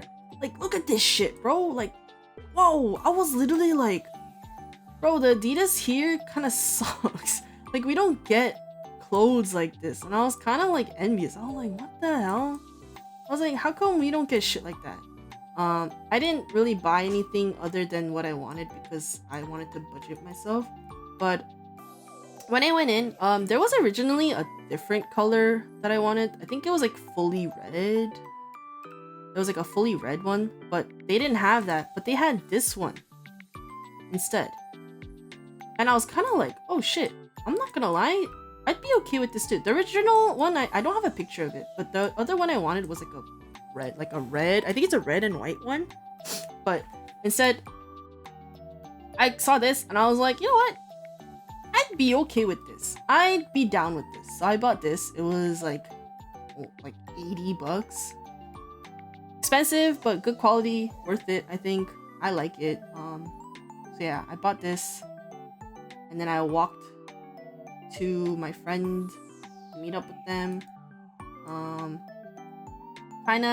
We just kind of ate like tonkatsu, I think, like actual like just regular katsu though, but it was good. It was alright. And then I walked back to a train station, took a train to meet another friend, and then I just chilled at their house for like 2 hours. It was hot, and then after they fed me food. Let me see if I have a picture of the said food. Yes. They bought me dinner, but actually both my friends these days bought me food. The first friend bought me lunch, and the second friend bought me dinner, and I was very thankful and very grateful. This was probably second best meal I had in Korea. It was very good. It was like pork. I think we ate both pork and beef. And the thing in front is like a beef tartare, and then the thing in the back is kimchi bokkeumbap, kimchi fried rice. Very good. Good quality. And then my friend got me a taxi, sent me to the airport, and then I got to the airport because my last lodging for that day, for Korea was in the airport. And the only reason why I did that was because my flight for Japan was at 7 a.m. 7 a.m. I think 7 a.m. and I did not want to miss it, and I wanted to get through the air. I'm always like to be in the airport 2 hours before, just in case. So that means I would have to be, or actually in this case I think I went in at like 5. So I woke up at like 4:30, I think, and I left my the capsule hotel was actually really nice, by the way. The one in the airport was actually really nice. I would 100% recommend if you guys ever, I don't know, for some reason are in Korea and you have like an early flight. The capsule hotel was actually really nice. It's really funny because I abused the time difference and I asked Wed to wake me up. Like, I asked Wed to call me in case I missed my alarm and I didn't wake up. I asked Wed to call me at, because I think for him it was like 1:30 or some shit like that. No, I think it was like 12:30 or some shit like that. And I asked, like, can you call me in case I don't wake up? And then can you call until I recognize her? But I woke up by myself, so I didn't really need Wei. And oh my god, the biggest struggle for that night though was rearranging my baggage so it wouldn't reach a certain like weight limit. But unfortunately, I ended up having to separate my bags, like the suitcase in a suitcase, because I didn't really think about the weight differences from Korea, because like international they have a larger allowance, but because I was flying from Korea to Japan, their allowances were a lot smaller. So I ended up having to pay extra and then also splitting my bags to get them on the plane, the carry-on and the chicken. So it was a bit of a struggle, I'm not gonna lie. But yeah, I was able to like I literally had to go to my capsule hotel, rearrange my stuff, and then I would leave the capsule hotel, and then there's like, if you just take the escalator up, there's like the baggage weighing machine, like weighing thing. And so I did that 3 times. I went back and forth to weigh it, and then I was able to like find a decent one, like a weight that worked. And then I went to sleep, woke up, got on the plane, didn't eat anything in the morning, got on a plane, and then voila, Japan. But it's 12:58, guys. I spent 4 hours talking about Korea when I feel like I didn't do shit in Korea. But yeah, I guess that was my Korea trip. I didn't really get to eat a lot of the things I wanted to do. I didn't get to do a lot of things I wanted to do. I didn't get to buy a lot of the things I wanted to do, but I think it's like a learning experience, I guess. I don't know if I'm really motivated to go back to Korea anytime soon or anytime in the future, because I do think it was very inconvenient personally to travel. Like I didn't have a lot of convenient, like it wasn't convenient for me to travel in Korea for me. And also I was actually really pissed off because there was this one day that just really ruined it for me, where my friend and I, we had bought coffee before earlier, and we had finished drinking it, and I was just holding it around, and we went into the like a random like convenience store. I don't even remember if it was I think it was a GS, but I think we went to a GS, and we walked in because we were trying to buy something, and we asked the manager like, hey, like, do you have like, I don't remember even what it was. It was just like something small. We were like, oh, do you have this by chance? But my friend had thrown out their coffee drink because, like, I mean, might as well since we're here. And we thought we were gonna buy something, so we threw it out. And then they took mine too, and they threw it out. And then we asked the manager, whoever was in charge at the time, like, oh, do you guys have like this in the store by any chance? And then they were like, oh no, we don't. And then we're like, oh, I see, okay then. And then we're like, thank you, we're about to leave. And then the fucking lady, she's like, the thing is, like, I don't mind if people have like, you know, like a stricter, you know, like agenda, or like they're like more strict with things. Like I think there's like a certain way you need to say things or talk about things. I think there's always a way you're supposed to communicate, and this lady clearly was just out to be rude, and I got really pissed because basically I think the lady was a manager or something, I don't know, but she had like, basically she was mad that we had thrown out trash in her store when we weren't customers, essentially. Which, okay, I guess that's fair. But I think if she had just straight up told us like, hey, like, I'm sorry, could you guys take back your trash? Like, you guys, you know, I understand, you know, you guys saw the trash cans, you threw it out, but like, you guys aren't really customers, blah blah blah. Like, if she just said it nicely, I would have been like, oh, okay, my bad. I still would have been like weird, but I would have been like, whatever, it's fine. If she had it nicely. But like, she was so fucking overly dramatic about it. She was straight up like, you guys aren't paying customers. You know how much money we spend to buy those trash bags, and now you're just like littering in our store? And I was like, what the fuck? and she was just like, please. She's like, she didn't even say please. She said, pick up your trash and leave. And I was like, what the fuck? And that made me so like I was already like not really like happy. Like I not like I want to say I wasn't happy. Like there were fun moments in the trip, but I was not like super like enthralled about my Korea trip, and I was kind of like already like but then that lady like really just made me so like, fuck, I don't want to I'm not interested in coming back to Korea anytime soon. I also like twisted my ankle like 6 times in Korea. Basically I kind of rolled my ankle on like a little pit hole, and after that, because my ankle was already so weak, I just kept twisting it, and it was just really bad.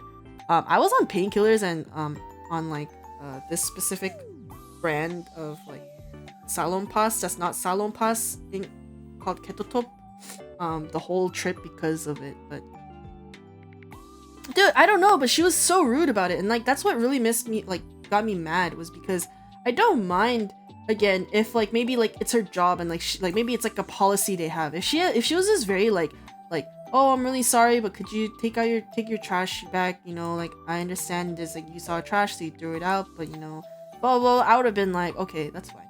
But it's just the fucking attitude she had. She was like so like she was just like, you, like, it was just the tone she had too. It was just like, you fucking ungrateful pieces of shit, who do you think you are to throw out?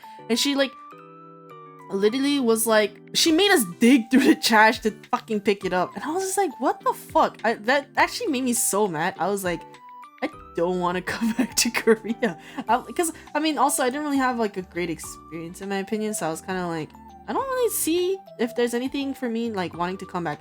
I was a bit sad though, because I originally really wanted to go to a bookstore and pick up some like serialized webtoon, like I wanted to pick up some like hard copies of some web novels, or even some like webtoons, but I didn't. I realized that I'm someone who needs to travel alone more, so I can like go do things in my own pace. But at the same time, because Korea was very inconvenient for me to travel alone, I don't know if I would travel to Korea anytime soon. Maybe within like the next 2-3 years, but not immediately, you know. Also, hi Wannabe. Hi, sorry, I was just recapping my Korea. I said Korea and Japan, but we only did Korea and it's almost 4 hours in, so I think Japan I'll do tomorrow. But shouldn't have prior trips. And yeah, I don't know, I did not like the tone and the way she was wording things, and that made me really like, yeah, you know, I don't really care about, I don't know, again, like Korea was like, yeah, I think I'll be fine without going to Korea. But Japan, I was more like, oh, I'd be down to come back to Japan soon. But yeah, that was my KR trip. I mean, technically there was like a miniature KR area where like when I come back from Japan to going back home, I was in the Incheon airport for like 6 hours, and I bought some stuff there and ate stuff, and it was nice. But other than that, yeah, that was the end of my KR trip, and yeah. Sorry to hear Korea wasn't good. I mean, it was like still like I still like did things, had fun, but it wasn't just the trip I expected. I think in general the trip was just not as like but it's okay. It's a learning experience. But yeah, that was my KR trip. Did I buy anything else that I can share with you guys? Hold on, let me look at my stuff I bought. I think most of the stuff I bought though was in Japan, so I think starting there it will be a lot more things, but I think, yeah, the big highlights of Korea was the T1 store and Everland was fun, and yeah. Sorry, it's actually not as much. Yeah, that was my KR recap. I think my JP recap will take much longer because I did much more. So I think I will do my JP trip recap tomorrow. I think tomorrow I'll start at 8 p.m. though. Maybe. We'll see. Or maybe 9 p.m. I don't know. We'll see. But I think I'm tired of talking. Yeah, that was my KR trip. I was a bit sad though because I think for KR there was a lot of things I wanted to eat, but I didn't get to eat a lot of the things I wanted to eat. I didn't get to eat almost any of the things I wanted to eat. I think that's why. So I think it was a bit sad. It's okay. It is what it is. Good morning, Web. You just missed my whole KR recap, and because I took too long recapping Korea, I will recap Japan tomorrow. Can you do your recap now? Dog, I just said. What's your favorite thing you did in Korea? The T1. Going to the T1 shops. But I'm a bit sad because I wish I was able to spend more time at the T1 base camp. I think... I'm kind of like... I wish I did things at my pace kind of thing. But, yeah, T1 and Everland was fun. Everland's an amusement park, but... And then... Yeah. Pays drink. I didn't get to eat the pays drink, so yeah. What's a T1 shop? T1, the pro team, it's like they had like their like shops, like stores with like there's like pro signed merch, not merch, pro signed stuff, and like their trophies, and like they had merch and stuff. But yeah, it is what it is. I was a bit sad because I also really wanted to go watch either like LCK game or even a Valorant, because Valorant Pacific is held in Seoul, but yeah.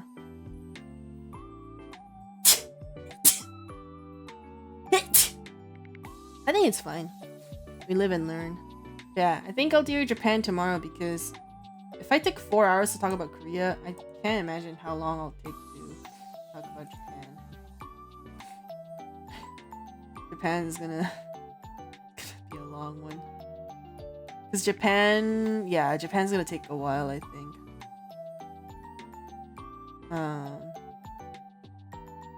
Yeah.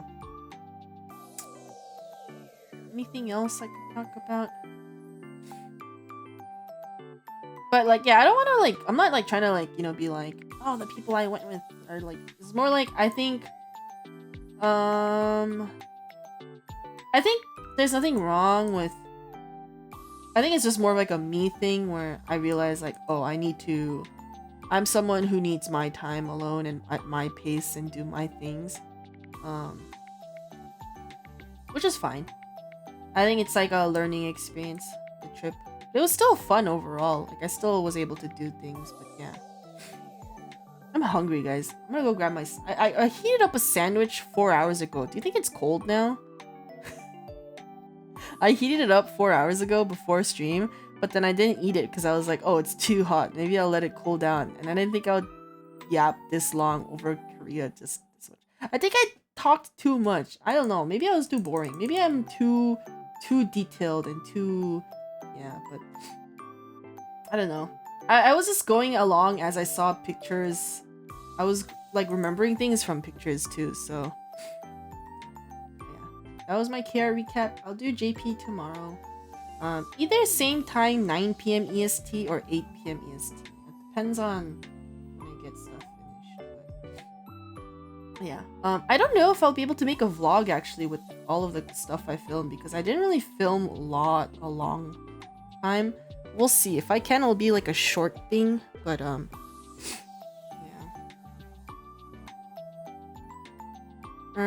What else can I talk about? Oh yeah, editing. Oh my god, I did not realize Adobe is so expensive, bro. I'm gonna close my eyes and cry. I like recently found out how useful Premiere Pro is, and it's been making like editing much simpler, but it's so expensive. But if I pay money, maybe I'll be able to pump out more shorts again and stuff. I don't know. This is so expensive. Adobe, why are you so pricey? But yeah, I think now that my trip's over, I think I will be able to focus on streaming again. I was a bit busy with other things, but I think definitely the trip held me back. TikTok? Oh my god, I have not done TikTok in a long time. TikTok is like a forbidden land, I feel like. Um, yeah, I think I've been like a bit. I was very preoccupied with the trip, but now that the trip's over, there are a few games I do want to play and stuff I want to pick back up. I know I promised to play Resident Evil 4. We're gonna start Resident Evil 4 sometime. I don't know when, but we'll start sometime-ish. Resident Evil 4. I did buy 2 games today. I bought I bought the library game because I thought it'd be fun. I also bought Pratfall. I will say, I talked about this the other day, but I do think that my stream will not really have collabs, period, at this rate. Unless it's like once in a blue moon, but I think collabs are going to be even more rare because I just don't really have people I think schedule-wise it's just hard, and I haven't really found a group of people or like people I feel comfortable enough to just like play a lot of these like collab type games with. I also am not really motivated to go look for people specifically to play these collab games. So I think for Pratfall, either might do like a community one. I think it's up to 6 people, so maybe we can do a community one. If that doesn't work, then I'll just, I don't know. But other than that, I bought the library game, Pratfall, RE4. I did say I would play it sometime soon. Let me look at my games, because I bought a lot of games, but I didn't really, I don't know which. I do want to play more Apex again. More League. I kind of want to play like Rift, but on stream? I don't know. But I want to play League. I am kind of itching to play League right now, actually. And what else is there? Cookie Clicker. I think I would get so distracted playing Cookie Clicker. I do really want to play Elden Ring, but I'm not confident in myself to have that much time free to play Elden Ring consistently. Because I'm kind of like, I love Elden Ring. It's not that I'm bored of Elden Ring. I love Elden Ring, but I feel like if I would play Elden Ring, I'd want to only play Elden Ring. But I don't want to be an Elden Ring only streamer type too. And so it's hard because I feel like I wish I could devote like so much time into just playing Elden Ring, where I could do like a 12-hour stream just playing Elden Ring like once every other day, but I can't do that. So I don't want to pick it up when I'm unsure if I'm gonna just drop it again the next time. But I do really want to play Elden Ring. I do love the game. I still really like it. But I'm also at the point where like I haven't played in so long, I don't know what I was doing. I don't even remember what the last boss I fought. It's like that bad. I don't remember anything. And I don't want to restart, to be honest. I don't want to restart. So I don't want to restart when I'm not sure if I can play it. Subnautica? I'm not a big Subnautica person. I don't know. Thank you for stream. Why are you ending stream for me, Brian? Do you want me to leave? Want me to go? I can go if you want me to. Ooh. Let's see what other games.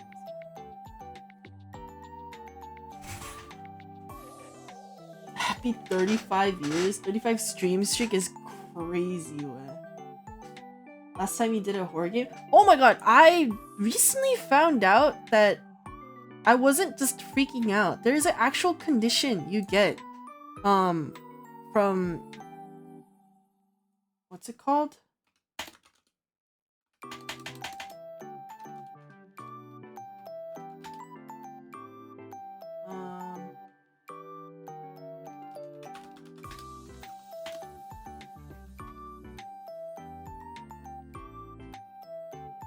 Oh, adjustment disorder. I did not realize the reason why last time I played RE3, I didn't even finish it, and I was actually super stressed for no reason, and like playing that game actually stressed me out so much. I like no longer wanted to play that game. I think it was adjustment disorder. Not like, I don't want to like blindly say like, oh yeah, I had adjustment disorder. I don't want to like self-diagnose myself. but I think it does make sense, like a maybe like similar form of that, where I was okay with playing it before, but I think that's why immediately after that I no longer ever wanted to play horror games on stream anymore, because it really stressed me out.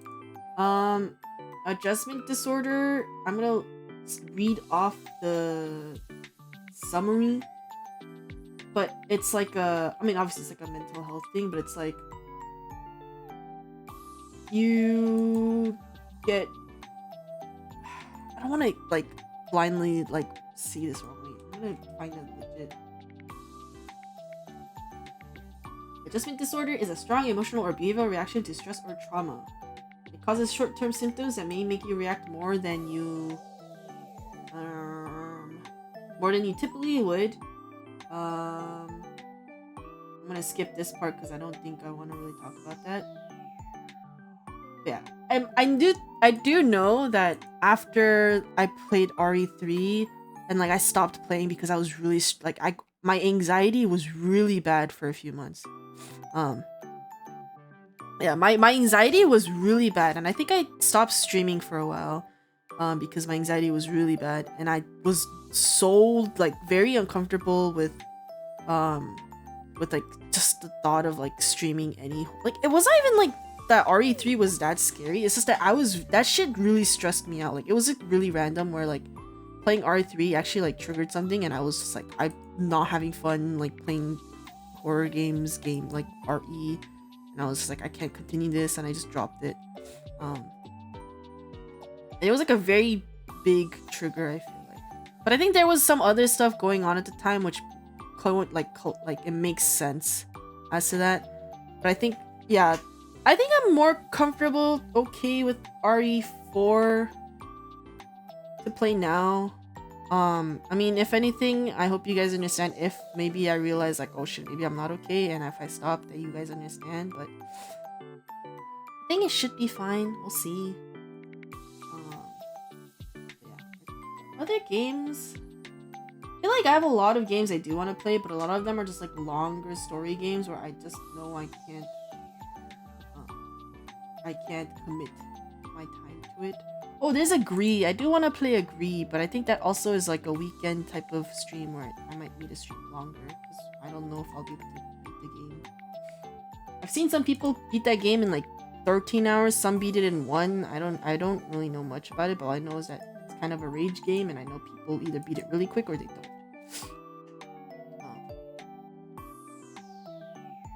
But yeah, I only found out about this because I was talking to one of my friends in Korea, and he was telling me about how like one of his friends like graduated because they were diagnosed this after they played a horror game. Like it just like happened that all of a sudden, and it really stressed them out and stuff like that. And I was like, oh, that sounds familiar. But yeah.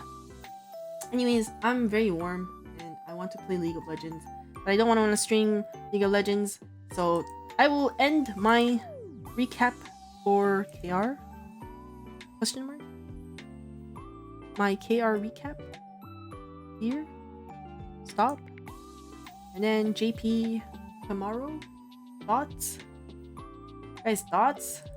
How's that sound? JP recap tomorrow. But yeah,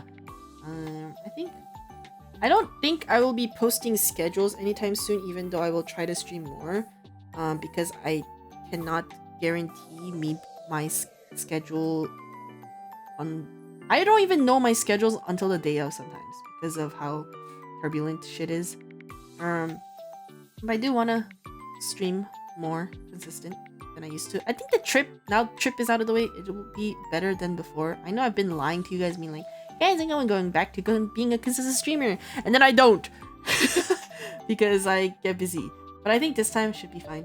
And then I want to slowly go back to pushing out content, streaming, and yeah.